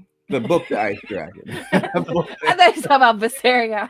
Like they tore his whole jaw off. Yeah, no, I'm talking about the book, The Ice Dragon book. If you look at that book, that ice dragon's it wasn't even a match, and anywhere the ice dragon just flew over, froze underneath him. That's all I do is do a flyby, and everything was frozen underneath him. This is the question I have for you. Do you think Emilia Clarke would want to do it? Fuck yeah! What else she doing? Yeah, Terminator didn't really work out for her. What else she doing? Han Solo didn't work out for her. So yeah, I think she'd be excited to get back into it. She's doing a Marvel movie soon. Hayden Christensen came back for Obi-Wan, Yeah, but if she would do it, bring Arya back. I wouldn't mind seeing what's west of Westeros with Arya, but that's not written, and so that's why I don't think it goes down, because I really think that they used Arya pretty badly in Game of Thrones. I didn't like it at all. All that training and everything for nothing, in all honesty.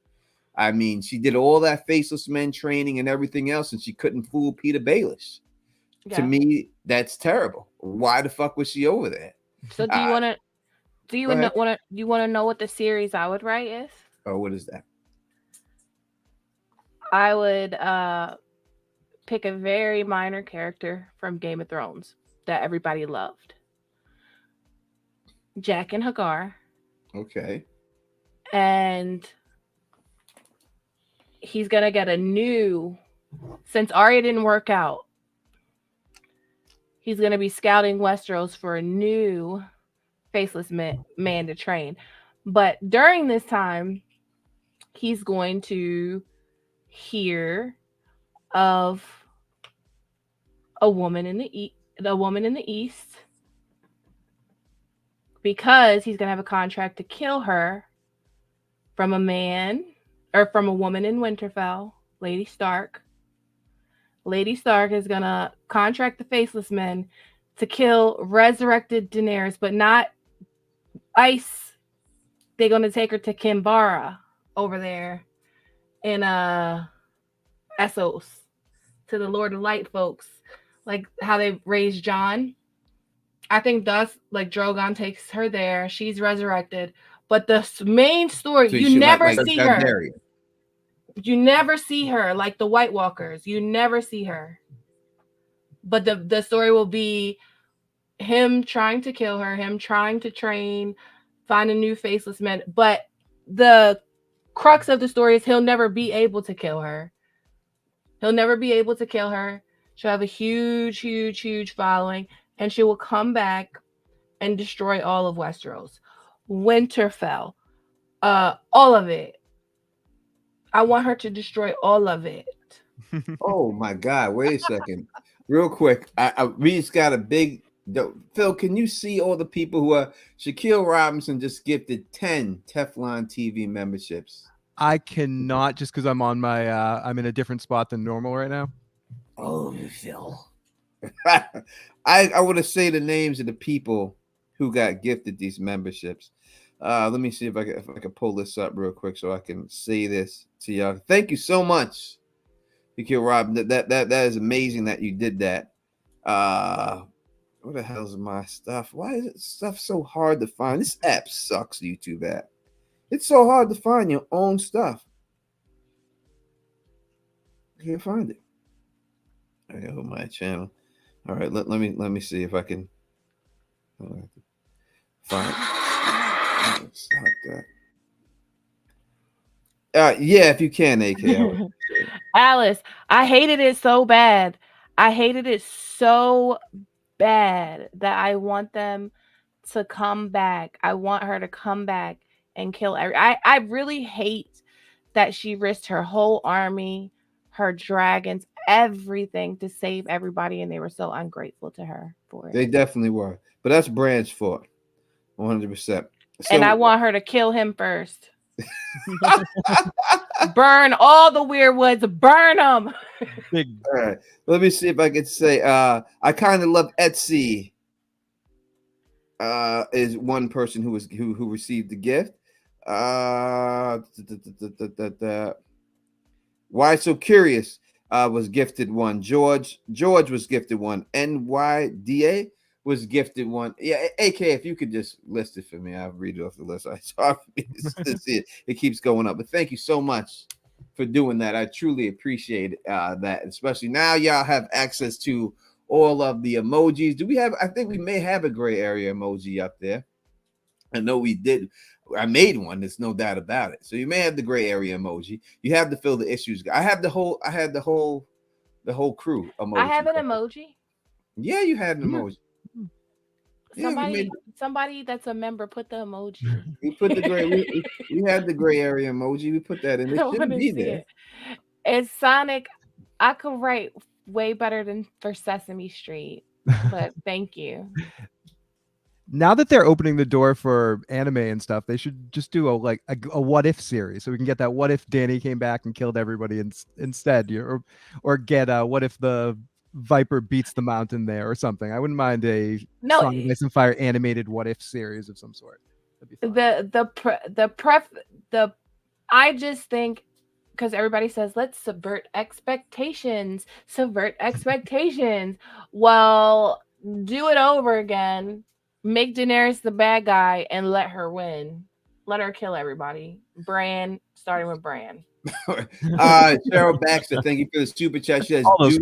She says, do you think the faceless men want to kill Arya? Men will want Arya to kill Dany? In the books? Yeah, sure. In the books. I think she's talking about the books. No. They wouldn't trust her with that. No, if they're scared of the dragons and they remember the times of the dragons, they would send their best person in there. Yeah. To take her out. I would think. I wouldn't think they just trust someone who just started off and gave her that type of conquest. I think they must want to kill though. I think somebody on her list they want to kill, and I think it might be Cersei because they know things before they happen. Like they know things are heading a certain way before they happen. Like they ask Arya, "What's 3 things that you learned new today that you didn't know yesterday?" And she's like, "Oh, there's going to be a new Sea Lord of Bravos. It's likely to be this person." So I wonder if they've ever heard the Iron Bank, overheard anybody from the Iron Bank in those bars talking about how much money the Lannisters owe the Iron Bank. Sonic is crazy.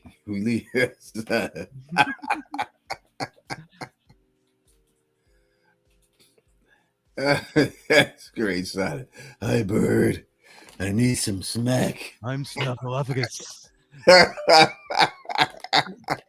Is it Snuffleupagus isn't imaginary anymore? They made him real. I remember when there was some mystery whether Big Bird was tripping and seeing Snuffy. Seeing Snuffleupagus, he wasn't real. It wasn't real. Like that's the best storyline on history ever. So I would say the Bloodstone Emperor series, it would be great. I don't know, maybe again, when it comes down to things like that, you can't look at it as, of course, we read the books, we know the stories. Is it appealing to someone who's never read the books? That's the key. And if it is, then you go with it. You know what I mean? It can't just be something that we want to see. It has to be something that would be out there that we like. Corlys, the adventures of Corlys Valerian. They can show so much. E.T. They can go because he went everywhere, right? Mm-hmm. So they could show everything. You know, they could show the Summer Isles. They can go through it all. You could have all the, you know, the butterflies that kill you and all that stuff and all that. That would just be amazing to see.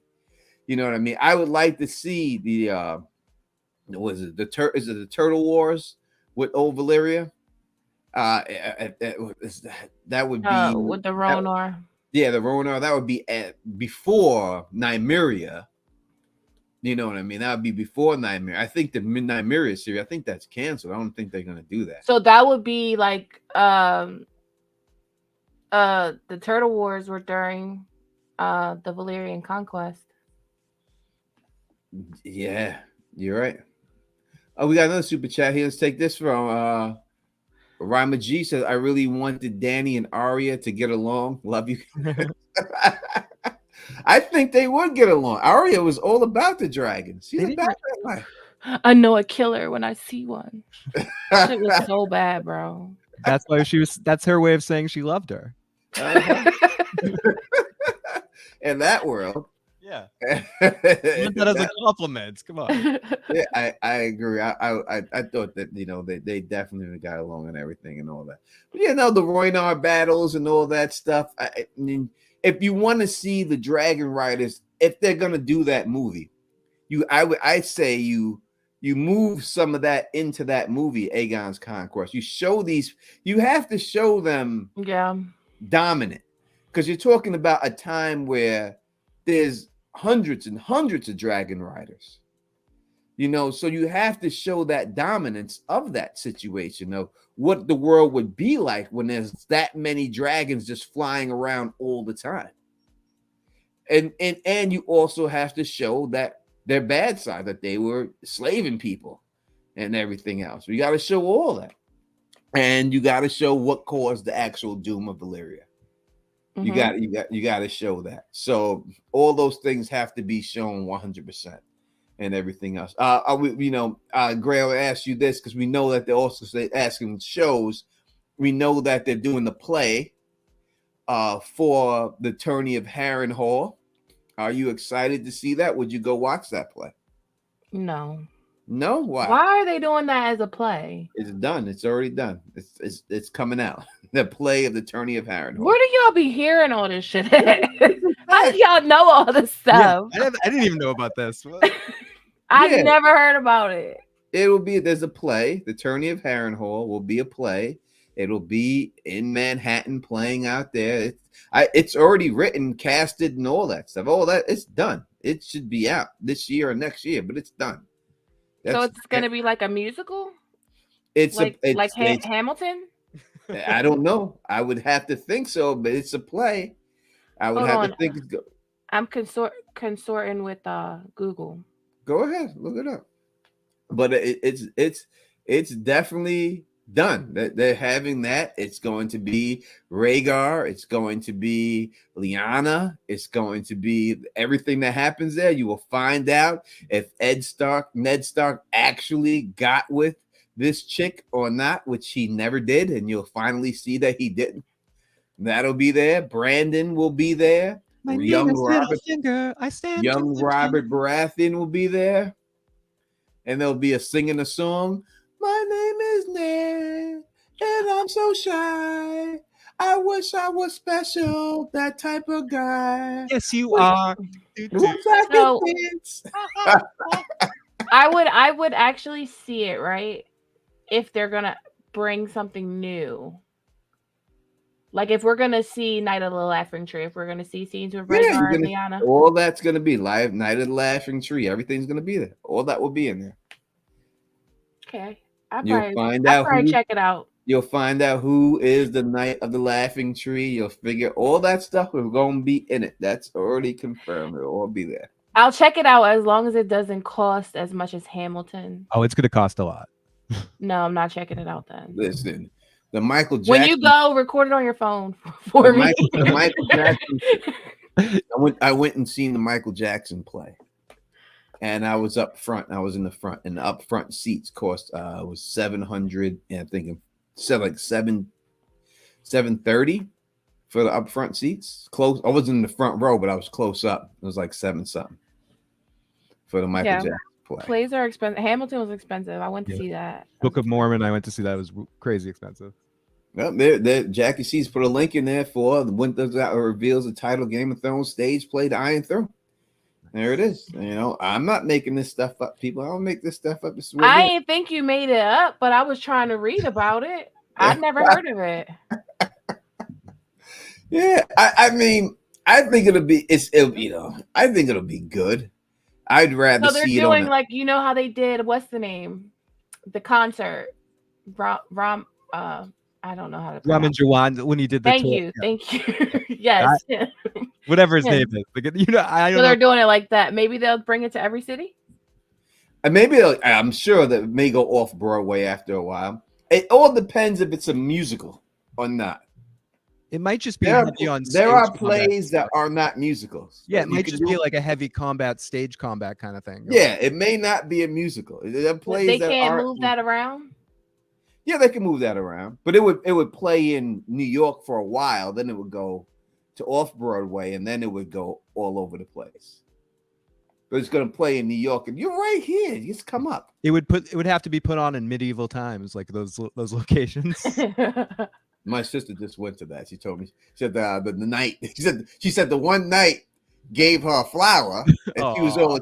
He said she got all excited. The motherfucker got killed in the first fucking. He said she threw the flower right back in the crowd. You keep the damn flower. He's like, this motherfucker got killed just that quick. He's like, dude got taken out. She's like, I got the worst guy. So she felt special and shit because she got the flower and just threw that shit right back in there. Like, motherfucker, you gonna give me your flower. You can take it out that quick. And everything else. But yeah, it could be, it may not be a musical. I would hope it's not a musical. I don't want to see Robert Baratheon singing and dancing. I think it's gonna be like those plays that they show in the show. Oh, a more, 2024 version. Like The Succession. Whoop, the Erection. Right? Yeah, that. Yes. Yes, that. I'm just imagining the Robert Baratheon song. I drink some wine, I get a hooker, I get some wine, I get a hooker. Robert Baratheon.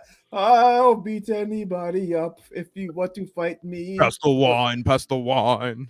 And that'll be Rhaegar, be like, you are my blue rose. The blue rose, you are my love. Oh, he's gonna have the harp. Oh, have the harp singing it right to her. Yes. Aww. Oh. That's beautiful.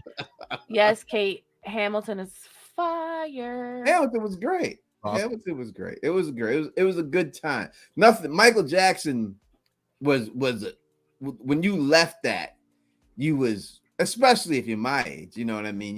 You left that like Michael Jackson, baby. Let's go. Like it made you feel that way. Like, you know what I mean? Especially when you know, like I know every Michael Jackson song ever, you know. So when I left there, it was just like just reminiscing on me being a child and everything else. So no, it was just I didn't wish I had Jerry curls or nothing like that, but you know, you was in it. You was in it. Wicked was wicked awesome too. I got to see that live once, and that was pretty crazy with the original cast. The Wicked, the Oz one. Yeah, with that was good. That was good. That was good. I had never seen Rent. I didn't want to see that. I've seen Cats like 500 times. I was like dragged to that by my mother all the time, so I've seen that 1,000 times and stuff. Plays are fun. They're fun, but it's so much overacting because you have to project to the crowd. Yep. And they have to see your facial expression. So everything is so large. Like every movement they do is just so much overacting that it's, you know, you gotta just know what it is. You know what I mean? So HBO's doing it, right? Yeah, it's George R. Martin. Because they bought all the rights to his whole. Yeah, it's George R. Martin, like helped write this play and everything else. I mean, and all he's 100% involved in this thing. I wish he would write Winds of Winter. That is I'm sorry. No, please. I'm sorry. But instead, they're gonna produce his laundry list, like, you know, like whatever he writes in the bathroom. They're like, "Oh, we'll take that, George. We'll produce that." But no, this is the thing with George right now when it writing. Not that I'm a writer on the level of George or anything like that, but you actually finish things, Tony. Yeah, I have finished things. So I listen. Thank you right here from Count Balerion. He just says, "Here's some money for a random chap." Well, thank you, good sir. What does that mean? Chap what? Oh, from him. From a random chap. Oh, he's a chap. Oh, he must be from like overseas and stuff. All right. Thank you, bro. I appreciate that 100%. We take that. You know, we going through hard times in outside flying right now, so we definitely take that. But what was I talking about before he hit me? You were saying that comparing yourself. Why Winds so isn't? What happens? I think that there's two factors. I think that the ending that we got on Game of Thrones is it's really close to what we're gonna get. He didn't like the reaction because people didn't like it, so it doesn't make him want to get to that ending. And two, he really wants to do these television shows. He wants to do Dunk and Egg. He wants to finish the other history book. He has other things that he'd rather do than the ending that he already knows the end of, that everybody's already seen. So I think that he just rather write Dunk and Egg. He rather write these other shows than that show. I think it's Fire and Blood too. Yeah, Fire and Blood 2. I think he rather write stuff that people don't know what it's going to be. And everything. Dragon the Man, here he is. He was saying that wasn't the end. I guess you were on the staff, Dragon the Man. You are personal friends with George R. R. Martin. They didn't listen, and then this is what like kind of like when people say it's not the ending that not pisses me off. It is that they didn't come up with that on their own. They did not just come up. Why didn't it make no sense?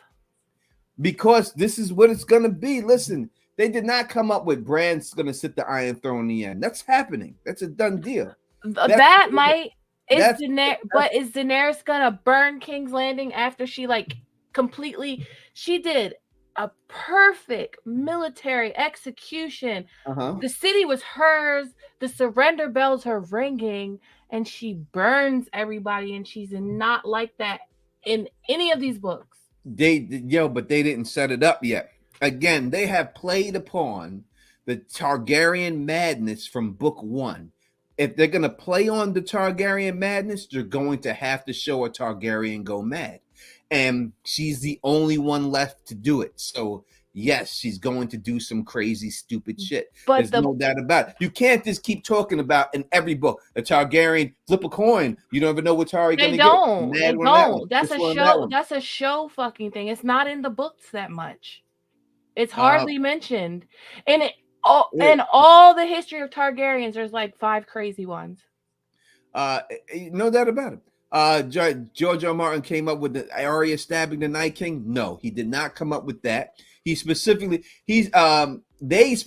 came out and said that the ending with the Night King to them was so, with Jon Snow fighting the Night King was so everyone seen it coming that they wanted to do something to flip the script. The expectations. And that is why they made up Arya killing the Night King. So most likely what you're going to get is Jon Snow killing the Night King in the books. And they just felt like they didn't want to do that because everyone sees that coming. Okay, tell me this. Yeah. Do you really think that Jon Snow's going to stab Daenerys and Drogon's right there and Drogon don't flame him? It's not going to go down like that. So I think it happens like this. This is my prediction of what it goes down. I would like it to go down this way, but this would be my prediction. I don't think they win the first battle that they fight with the White Walkers, right? I think they lose the Battle of Winterfell. That's number one. I think whatever happens in King's Landing is going to happen down there. If Daenerys goes mad down there, she does what she does. The White Walkers make their way either to King's Landing or they make it to the Broken Neck, to the neck. Not the Broken Neck. They make it to the Vale in that area. The neck, right? And I always said that if you had the Children of the Forest there, they should break the neck and then you would call it the Broken Neck. After that, they broke it, and you could have the final battle right over there. I think during that final battle, Jon Snow's fighting the Night King. He breaks his sword. He's about to get killed. Daenerys tells him to stab her, to kill her. He doesn't want to do it. And then she grabs the sword and pulls him close like she's going to kiss him, stabbing herself, kissing him. She pulls off. She dies. He pulls the flaming sword, comes right out of her. Her spirit goes in it. And then all of a sudden, then you have Lightbringer. I think that would be the Dawn sword. It would be Dawn that he stabs her with. That comes out. That's Lightbringer. And then he effectively can beat the Night King with that sword. I think that, in my eyes, that's what I would want to see. I think it happens like that and everything. I think that they simplified it, but I do think it's Jon Snow who lands the final blow on them, and they didn't want Jon Snow to do it. Again, Dan and Dave are the people who said straight up that they gave Jon Snow's character a little dick in the show because Kit Harington had too much going on for him. So I think that there's so much that's not accounted for, like John Cunnington and Fagon. They're not accounted for at all, and I do feel like they're going to play a big part in the wins. Also, what's not accounted for is Arya still in Bravos. Sansa's whole fucking storyline. Sansa's in the Vale. Mm-hmm. There's gonna be no Battle of the Bastards because Stannis is gonna wind up like how the Vale came in for Jon. I feel like Jon Snow and the Wildlings are gonna come in for Stannis. I think it. So I agree, but you gotta look at what they did. So they killed off Stannis Baratheon's character, just like they killed off Sir Barristan Selmy's character prematurely. They killed those dudes off. So yes, the Battle of the Bastards will be Stannis' victory, but I do believe that Stannis is gonna, Trojan horse them to get in there. Like they're going to carry his armor in there, like they killed him, and carry his sword in there, like they killed him. And then they'll open up the gates, and then Stannis will come in and sack the city. So, and then I think during the first White Walker battle, Stannis will be at Winterfell, and he'll die at that battle, while everyone else escapes through the tunnels.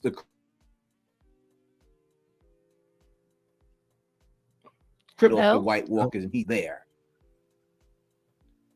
Tony, your Phil? your mic went muted a couple times. I don't know if it's for anybody else, but Is it all right now? Yeah, I didn't hear you, but I hear you now. You didn't I hear heard the you whole say thing? he was going. No, I heard you when you said he's gonna go in the tunnels. yeah, you Yeah, you that sort was of it. got cut off mid sentence. Yeah, so what I was saying, that I think that Stannis, they Trojan horse their way in. They use Stannis' sword and armor to say they defeated them, the Mandalays and them. They get inside there, then they leave the door open. Stannis comes in there, he sacks the city, and then Stannis fights the White Walkers in the first battle of Winterfell, and he dies during that battle, and everyone else escapes through the crypts of Winterfell, who escapes through there. He holds the door. No, So yeah. So I think that's how it would go down to me, in my opinion, and everything else. That would be the difference. But again, they killed people off, and they as for the Fagon plot line, I don't think it's going to amount as much as everyone thinks. I just think Fagon is there to bring Blackfire back into the fold. I think it is gonna amount to a lot for her, because I don't think Cersei's.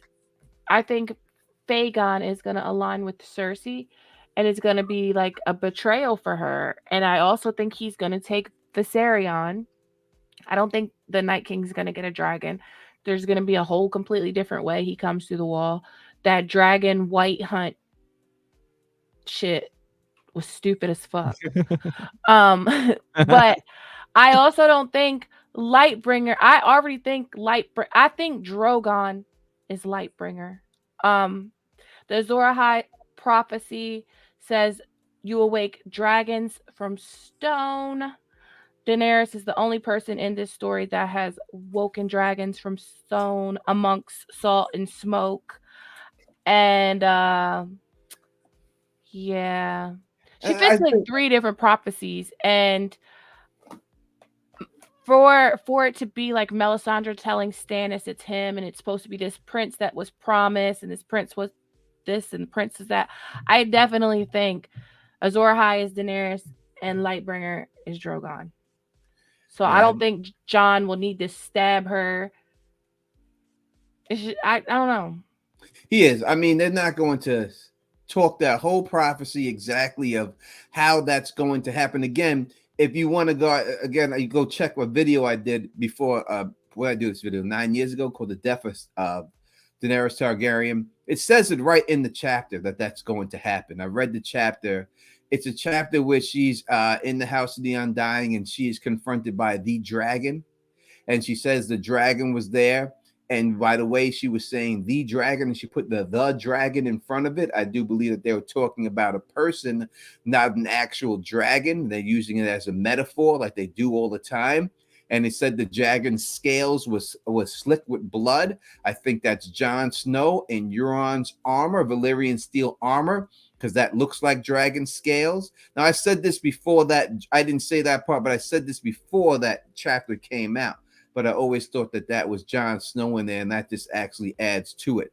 And then at that time, she says that she gets engulfed in the flame, but the flame starts inside of her. And even though it was supposed to be killing her, she felt more alive. She felt fierce.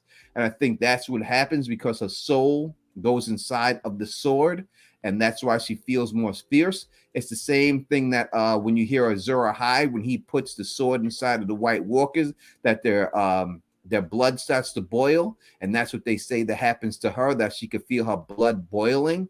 So I think that's exactly what's going on in there. Again, you could check out that video, and I go into it more. It's an old video, so it's nothing special in there about the editing or anything, just me talking.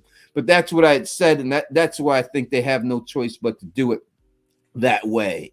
And I think that's what you would want for Daenerys, to sacrifice herself to save the realm, that she's big enough she's bigger than look at the bigger picture than her just being alive and everything. That's not what I want for Daenerys. I don't want Daenerys to have to sacrifice herself so some portly lords of Westeros can go on living life as they always have after she scraped and scribed for everything that she has. I think that's a cheat if George tells the story like that. I thought it was cheap how HBO told the story, because it's basically like Daenerys does everything. If Daenerys doesn't come Westeros is defeated.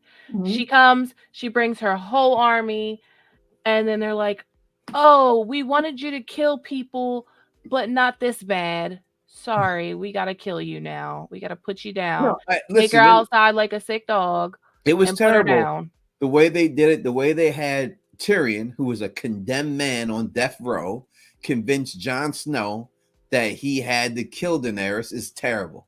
Uh, he should never fell for that, like being manipulated by someone on death row. It's not, Yeah. Tyrion needed Daenerys to die because he was going to die. But don't think I want Daenerys to have this happy ever after story, because that's not what I want. That's not realistic in this universe. No one is happy ever after unless you're Stark Or hot pie. or Hot Pie, yeah. But no, I've always felt like she was going to come home and be like, "Fuck this shit. I don't even want to be here. This doesn't even feel like home." And she would eventually leave. She'd eventually leave on her own. I would have loved her to leave and go back to the Bay of Dragons and just live over there and be cool with it. That would have been fine. Back to Marine. I wouldn't want her to die and anything else, but I just don't think they both survive when it's all said. Number one, Jon Snow's got to die. I don't think they made him live. I just don't think when you usually in fantasy stories, when somebody is brought back from the dead, they die after they finish their mission. Usually that's the way it always goes. So him just living, and George R. Martin has said that Jon Snow is a walking corpse. He said he has no beating blood. His heart doesn't beat anymore. He has no blood that's in his veins that's pumping. So he should be pale white as a motherfucker.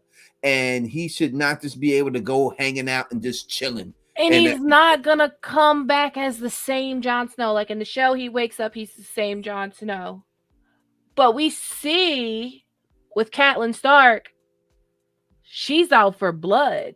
She's out to kill anybody involved in the Red Wedding and any of their offspring. Even with Beric isn't as evil as Catelyn. I don't want to say evil, but he isn't as vengeful. You do want to say it because you hate her. I like Lady Stoneheart though. She knows how to keep her mouth shut and get business done. Yeah, she doesn't talk. In Gray, I want to challenge you on Jon Snow's way different. He cut his hair. Come on. He was he did, person. And he did say "fuck the Night's Watch," but that's about it. Completely different person for 5 seconds. But they say that he's gonna be in Ghost for a while before he comes back. So he's gonna be like Melisandre sees in the fire as a wolf, then a man, then a wolf again. So I feel like if he's gonna be that long in Ghost, he's gonna come back more animalistic. I can see that without a doubt. Bernadette said we didn't get any magic, so Stoneheart would have. Listen, this is how much Dan and Dave really hate you as a book reader.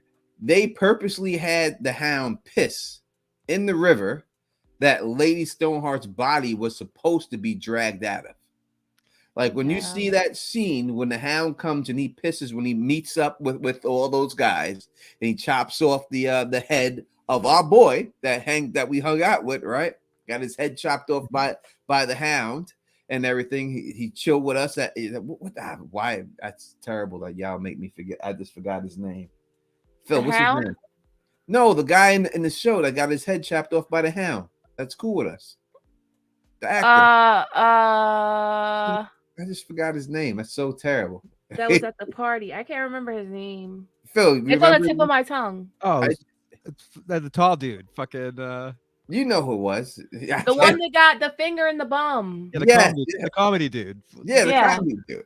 But he's cool with us. Isn't his last name Stark?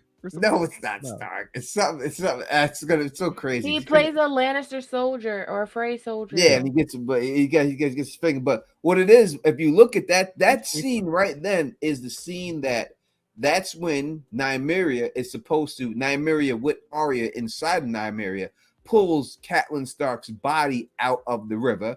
Beric sees it, and then he gives his life to save Catelyn's life and brings Lady Stoneheart back. But instead, in the show, they purposely had a river there and had the Hound piss in that river just to do that, to fuck fans over. And to kind of fuck George in Guaranteed. that situation, because George really wanted Stoneheart, and that was sort of the foundation of the fight between Dan and Dave and George. And when George stopped writing episodes for the show because he wanted Stoneheart, and they were like, no. So not only did they say no, they had the Hound piss in the goddamn river to say fuck you to George. Yeah, and listen, if you don't think they're that petty, they are that petty. I'll say again, another time they did it, they had the women were complaining that there was no male nudity. So they had the guy show his dick with a big water on it. Because of the complaints of the women saying there was no male nudity, as all this women nudity. So they had a guy show his dick with a big water on it and put it close up in the camera. And you know another thing that they did? They were in Westworld. I don't remember which season. And they have they have a dragon with them. And I think they're like, oh, the show's done and over with. Let's cut this thing up. And they turn a chainsaw and they're about to cut the dragon up with the chainsaw. Yeah, they did that too. I was traumatized. Yeah, no, they're petty. They are so petty. Like there's a story that Dan is the bigger one, right? I don't know. He got into that you do that little thing, you put your hands like this and you turn them over and slap. Oh yeah, yep. And he was drinking with Jason Momoa and tried to challenge Jason Momoa to this because he thought he could outdrink him and all that. And Jason Momoa smacked the shit out of his hands and he almost broke his fucking hands. He almost broke, and his hands were all busted, blood vessels and everything else because he thought he was going to outsmack Jason Momoa. Jason Momoa fucked him up. I just wish that when the passion died, because I will give them props when they first started adapting, they didn't sign up to write Game of Thrones. But when they adapted what was already written in the beginning, the first few seasons, but when you have George there who is currently still writing the books and he says how important a character is and you just ignore him, one, I think how dare you? This is one of the biggest fantasy series probably of our generation. How dare you do that? But then you want to cut the season short. George says it should be 10 seasons, 10 episodes each season.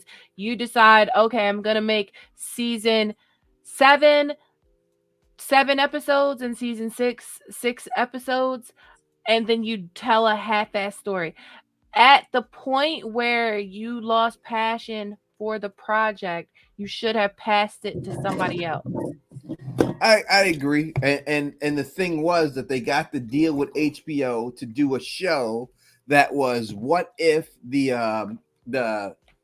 South won the war? Yeah, what if the Confederacy won? The Confederate won the war, and they really wanted to do that show, so they were rushing to get this show done to start that show, and that show would have gotten done, but HBO got so much criticism for putting that show on that they never came out with that show. They scrapped the show, but that was what they were rushing to get done. They wanted to put that show out. And they also had that Star Wars thing going on. They were rumored about doing a trilogy, and they kind of wanted to get to that too.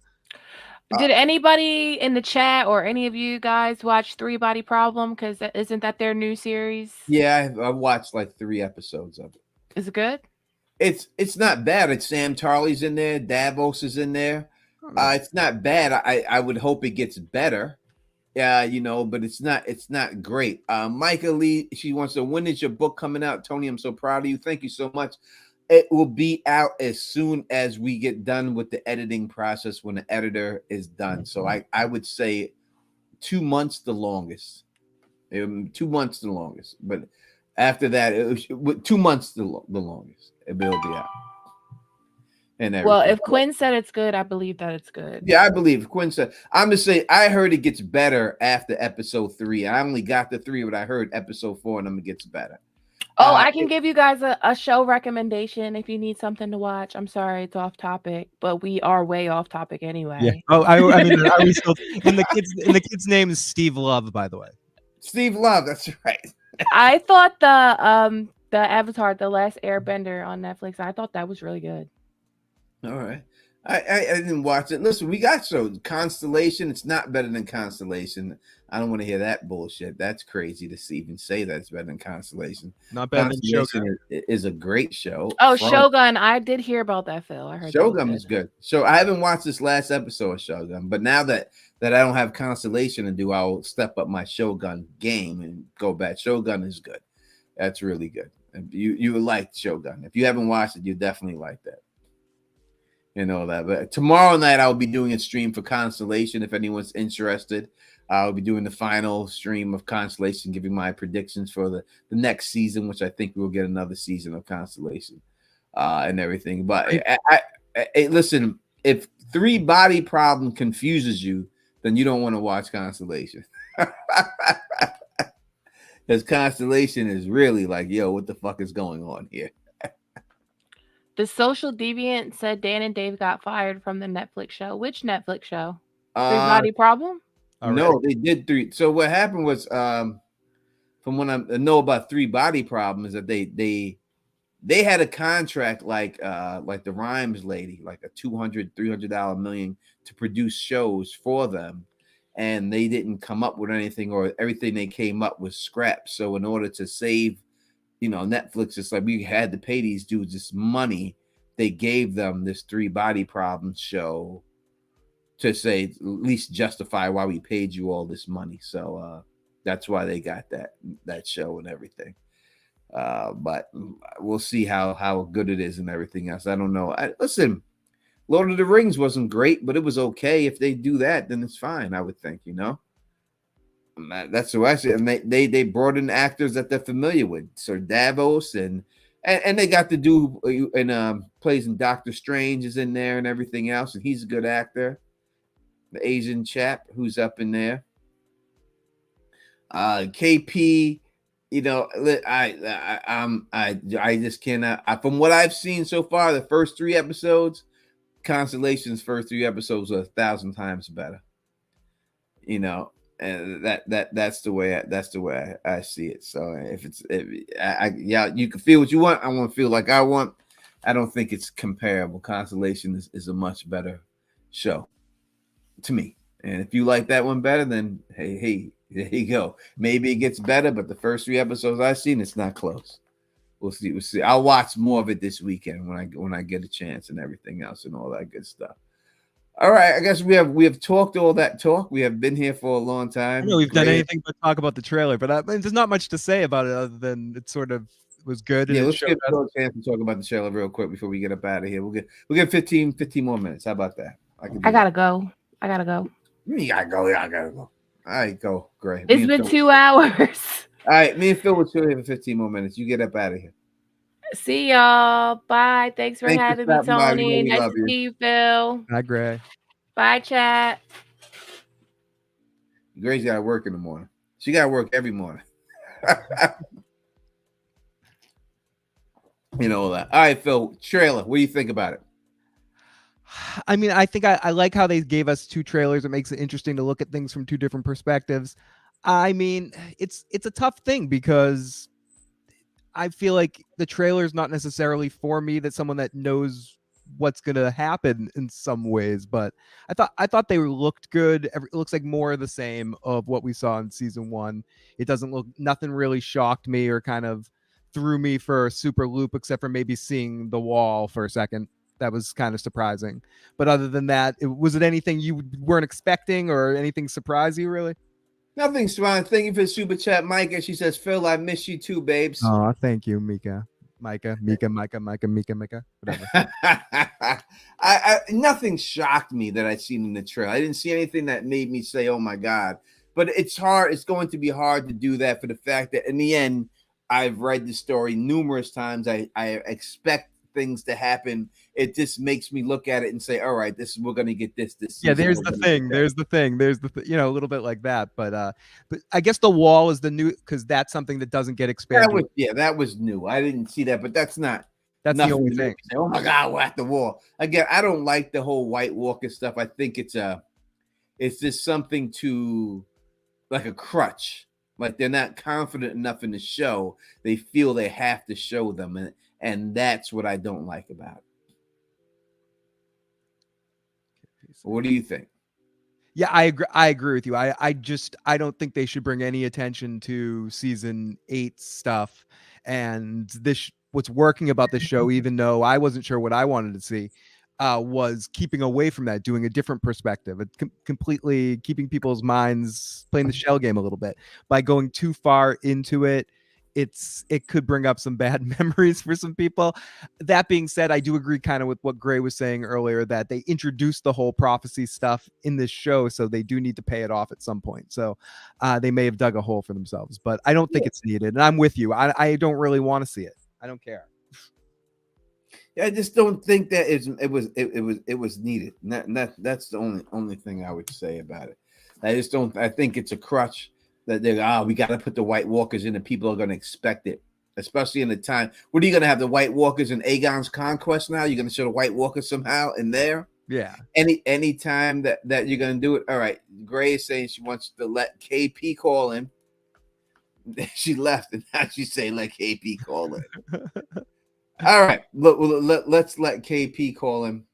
Okay, let me see if I can figure this out. I'm from like across the room, KP. I don't have my shit with me right now. You're gonna do your phone number? I mean, you can have him calling yours, since you have it right there. Do that. Right, I'll do it then. 1 second. I do see we have a couple of voicemails that I'll promise Tony and I will play on a different show. I'm working injured, so I'm on the couch on the other side of the room with a different microphone. All right, let's.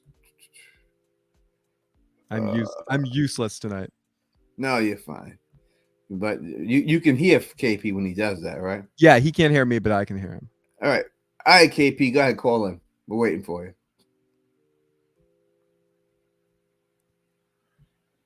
The Tony line, which is, did you put? He knows the number. He knows the other number.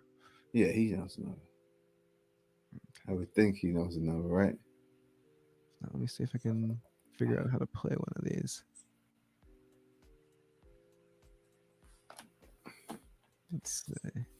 Let me see if I can play this while we're waiting. What's up, everybody? It's Marcus Jones from Atlanta. I'm so glad to see you guys. I'm glad that we're back on the stream for House of the Dragon Season 2. I am so excited. I had a thought about the White Walkers. No, KP, call the other one, not the 7811. And seeing them in House of the Dragon Season 2. I'm actually very excited about that, like Gray was saying, but I'm looking at it from a different angle in that I think that if we do see White Walkers in this show, and probably if we see them at the wall where Jace is, it'll further cement in our minds the idea of what Viserys was telling Rhaenyra about, and I think that it would be cool if Jace saw them for the very first time, and then when he goes back to see his mother, maybe for Jace's funeral, he could say that hey, I saw them, they are real, and we have to win this war, like father's grandfather said to Rhaenyra. Now that implies that Rhaenyra told Jace about the prophecy. I'm not sure if she has done that yet or will do that in season 2. Maybe that might be a scene that we see, or a scene that happens off screen. But I think that's a high possibility that could be a exploration into the northern plot line, at least when it comes to the dragons, the wall, Winterfell, Cregan Stark, and all that jazz. Thank you guys so much. I'm excited to be here, and I'm glad to hear y'all talk again and see y'all again. Thank you, buddy. 182900848 is the number. The call, I have not seen it. He says he's calling now. I don't see the call. I don't hear it.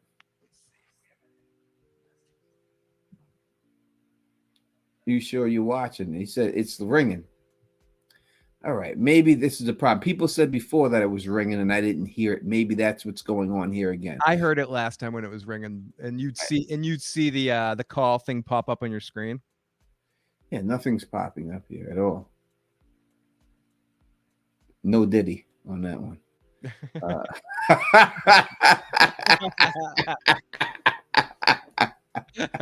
Oh no. Let's see. Let me shut it down and pick it back up. Maybe that's what it takes. I gotta reopen it.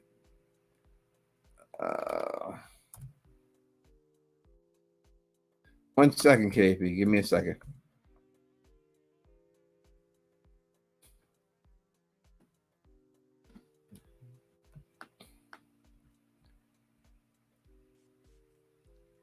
I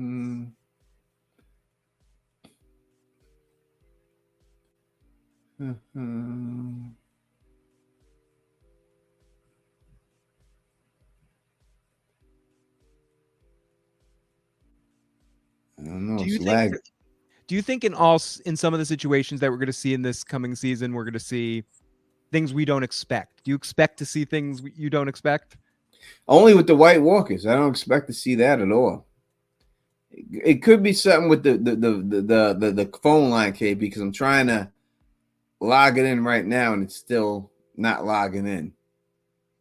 So it could be something. It seems like it's something with the phone line itself. Try mine, KP. Yeah, let's go on Phil's phone line. Go on Phil's phone line. Don't go on mine because mine is still it's not even there. It just popped up right now. Yeah, call the 7811. Let's see if I fixed it so I can get the call. Yeah, go with the other one, 781. That's you, right? Yeah. All right. Hey, KP. Yo! Good night, everybody. Listen, I was here for 2 hours. Fantastic stream. I had a good time. It was good. It was great. But I have 5 main points I want to address. 5 points. First off, listen, I am Team Black all the way, but I'm also more than being Team Black. I am Team Daemon Targaryen. Because at the end of the day, Daemon wins. Since his children sit the throne, his children sit the throne, the Targaryen line comes through him, not through Viserys, it comes through him. So he wins. Second thing is, I definitely think Nettles is the daughter of Daemon Targaryen and not the lover. And I think. Wait a second. What do you mean? Wait, stop on point 2. Stop on point 2. Let's stop right here. So you think that Daemon is fucking his daughter? What are your concerns and questions? My question is that you think that Daemon is fucking his daughter.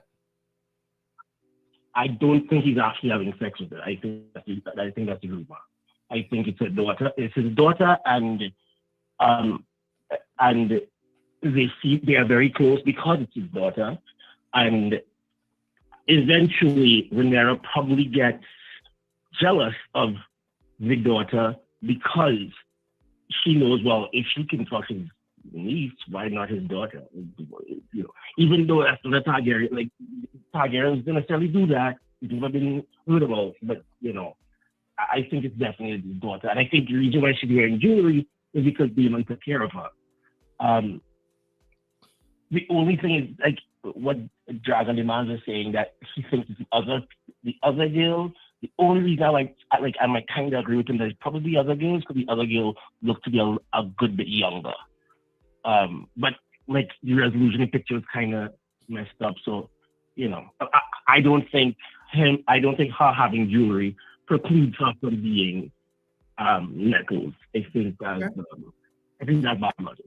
But I definitely think that it's daughter, not a lover. Jackie C is saying that the Dragon Demand says leaks say Nettles is Daemon's daughter. I've heard you say this way before any leak, so I know you're not going to. You've been saying this for a while, so I know I would maybe the leaks have heard you say it, but he said I personally don't see it.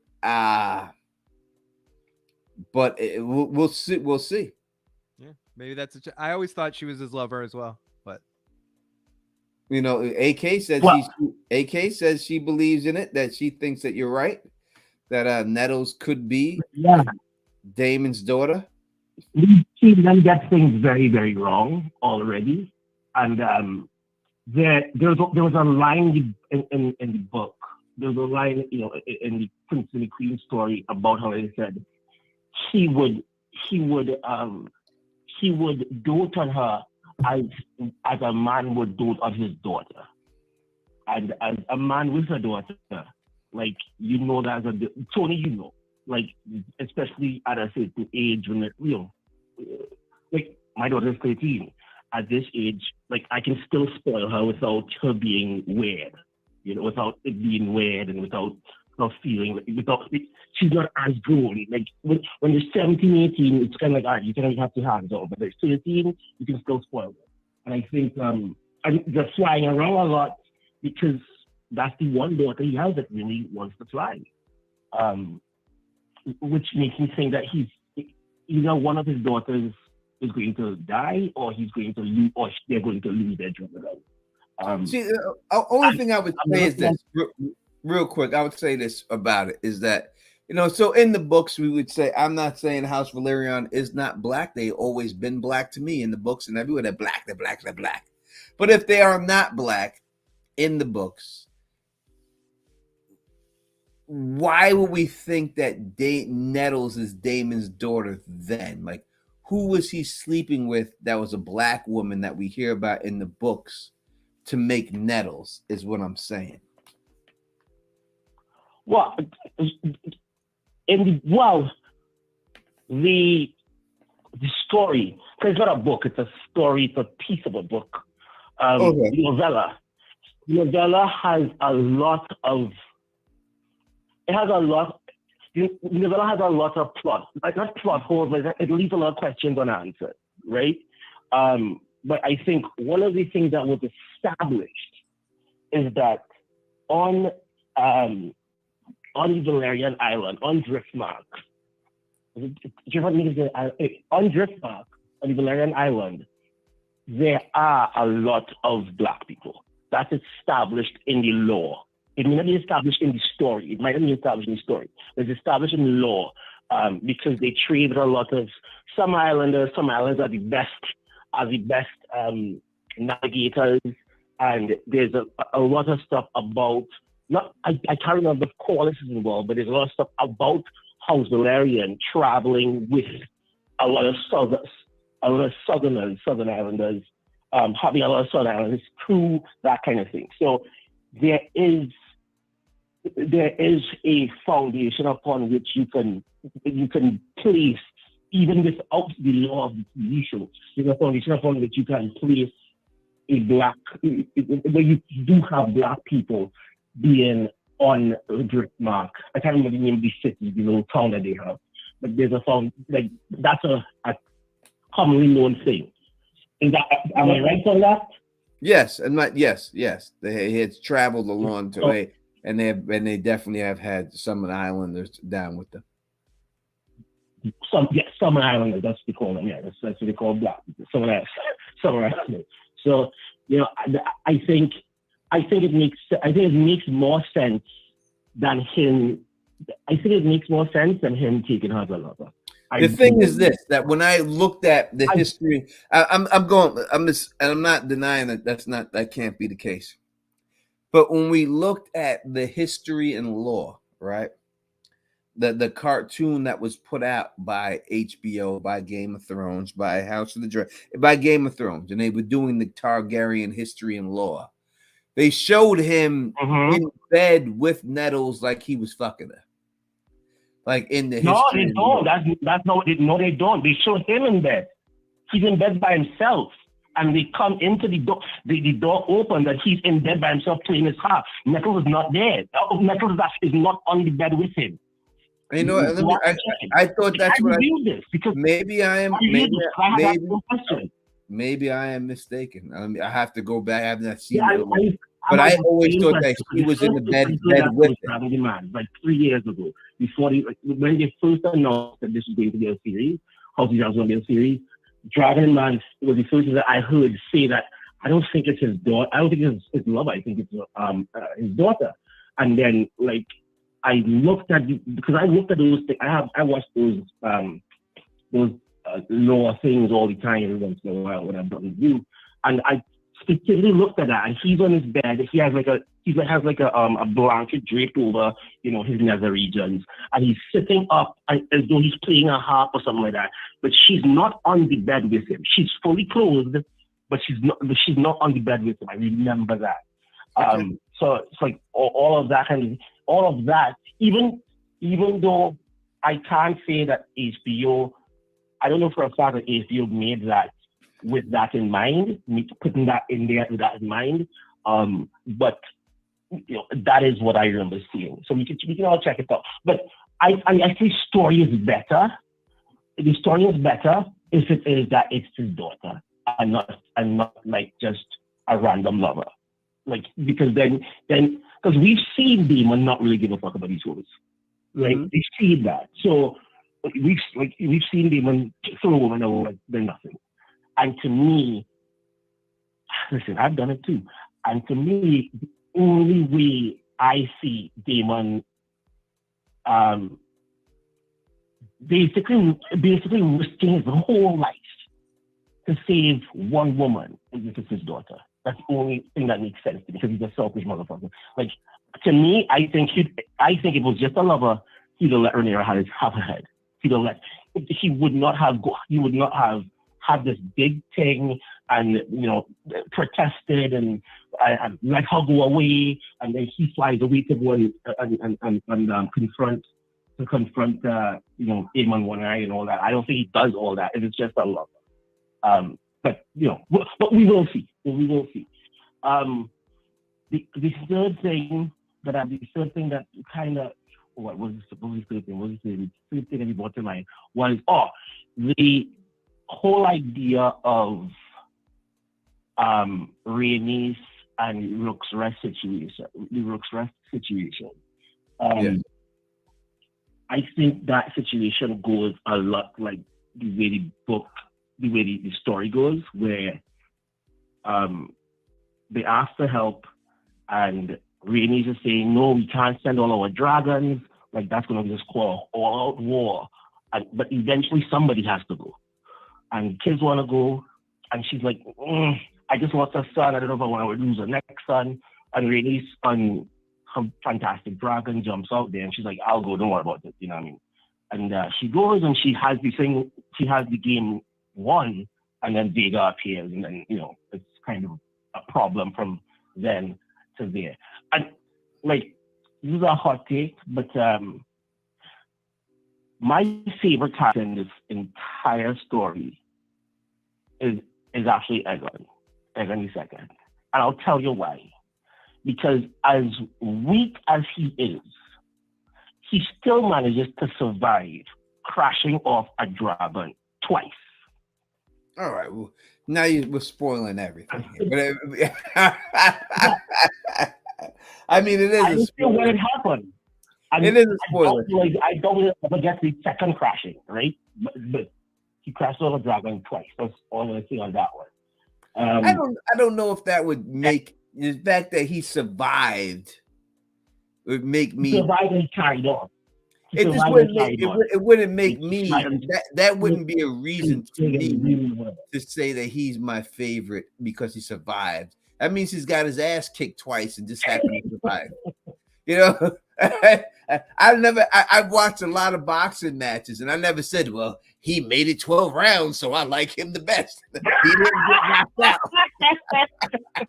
Well, listen, I might have to say that about Jake Paul. If he survives those 5 rounds, he has to do it Mike Tyson, but that's another stream altogether. I'm not like, yo, listen, I don't really like that man, but he survived 5 rounds with I think he did really do 5 rounds on the stage. He did survive 5 rounds with Mike Tyson, who's, basically the devil on earth incarnate. The devil who's afraid of himself. But that's going to be an interesting boxing match. What other things are we dealing with this trailer? I think Rhaenys is going to be an interesting character. I think we're going to see a lot of Rhaenys. We need to see a lot of Rhaenys because she doesn't have a lot to. She has she has a cutoff point, so we need to see a lot of her before it happens. I think the actor's fantastic. I think she played the role well. I couldn't in my dreams when I picture Rhaenys, this Eve lady is perfect for what I picture her to be. And I think the relationship even between her and Corliss is as perfect as it could be. And I also, I'm not sure if this is the truth, but I think I remember George saying that he always intended the Valerians to be black, but he just kind of didn't figure out a way to work it. Well, he said that he wanted the Valerians to be black, but he didn't believe that the audience who was buying the book, a white audience, would buy the book or be happy about the book if there were a bunch of black people conquering white people. Yeah. The interesting thing about that too is I think he even wanted to have all the Valerians, even Targaryens, etc. The Valerians. He wanted the Valerians to be black. That was his intention, but then he said he didn't want to also have the dark elf, mystique, because that's what it would seem like. But he wanted them all the Valerians, not Targaryens, Valerians. The race of Valerians were supposed to be black people. Yes. So everybody from Valeria being. Everybody from Valeria was supposed to be of darker skin. It would have been a very interesting way to differentiate the bloodlines because it will be quite obvious, it's not just this silver hair. Like, I mean, some people might get it, some people won't. But like the dark skin is kind of obvious that that child is a Targaryen, that child is a Valerian because they're darker skin. I think that would be an interesting play. But I definitely understand, especially when he's writing these books. To be honest, ain't many black people watching these things. There are many black people. So he was kind of right. I think now the way he probably had the balls, he and HBO and everybody else had the balls to make them black in the TV show. I think all of that kind of tracks back to to Nettles being probably a daughter because rather than because she's probably because her mother is probably a Valerian bastard, right? Mother's probably the mother's probably a Valerian bastard that had a thing with Daemon. So that there's a lot of fun stuff they could do with that. Constellation, we're doing Constellation tomorrow night, Tony, because I'm looking forward to talking about that too. That's gonna be fun. Yep, tomorrow we'll do the Constellation stream. I'll do the Constellation stream tomorrow and everything else, and then we're gonna duck up out of here, KP. Thank you for calling in. We know we love you. Got nothing but love for you. Call back tomorrow for Constellation. Before you go, the last one I want to say is, what's your body problem after episode 5?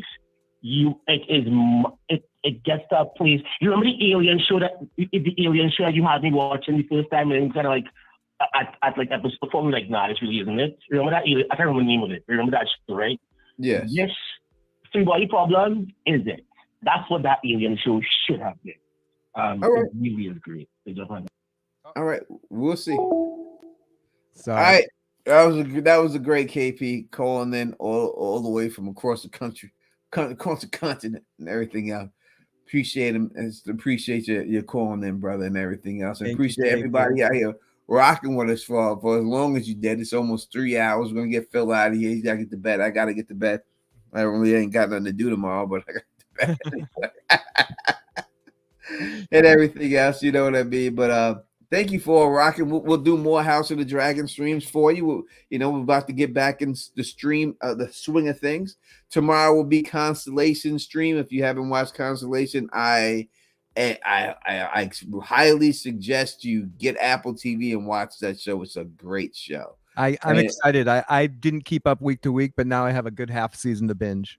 Yeah, and if you haven't watched, if you're looking for a Game of Thrones show, watch Shogun. Shogun is a really good show. You know what I mean? Without a doubt. So I'll see all my Constellation people tomorrow. After that, I have a whole bunch of new House of the Dragon videos that will drop soon and everything else. So I'll be dropping those out there and everything else. Thanks for everybody, especially the super chat people who done all that. Thanks for, let me just say special thanks to, Mariah Sincere, who dropped multiple super chats, and my Micah Lee, who dropped multiple super chats, and Shaquille Robinson, who gifted 10 Teflon TV memberships to this channel. Thank you all. Anyone who dropped anything, a special shout out to y'all, all y'all. 100% and everything. Now, that's what he's got going on the channel, folks. Oh, your microphone froze for a second. This week, Sunday night, we were talking about the series finale of the Walking Dead, Rick Grimes and Michonne series. It's been a lot of chuckles to get back there and crap on that show, and we talk a little bit about, and we also do talk about Shogun afterwards, and maybe mention the most recent episodes of Invincible. So. And then I don't think this Sunday, but the following Sunday, I may be away on vacation, but I'm going to be doing a stream on the final episode of Curb Your Enthusiasm, which, if you're a Curb fan, this season has been pretty freaking hilarious. Well, I hope you are on vacation. You deserve it, and I hope you will get out and get on out there. Yeah, I'm still trying to make the decision. Tomorrow, by this weekend, I'll figure out if I'm going or not. Do it. If you like the way I do this, please thumbs up this, spread this across the realm, and of course, subscribe. And until next time, you know who it is. Peace. And stay sexy.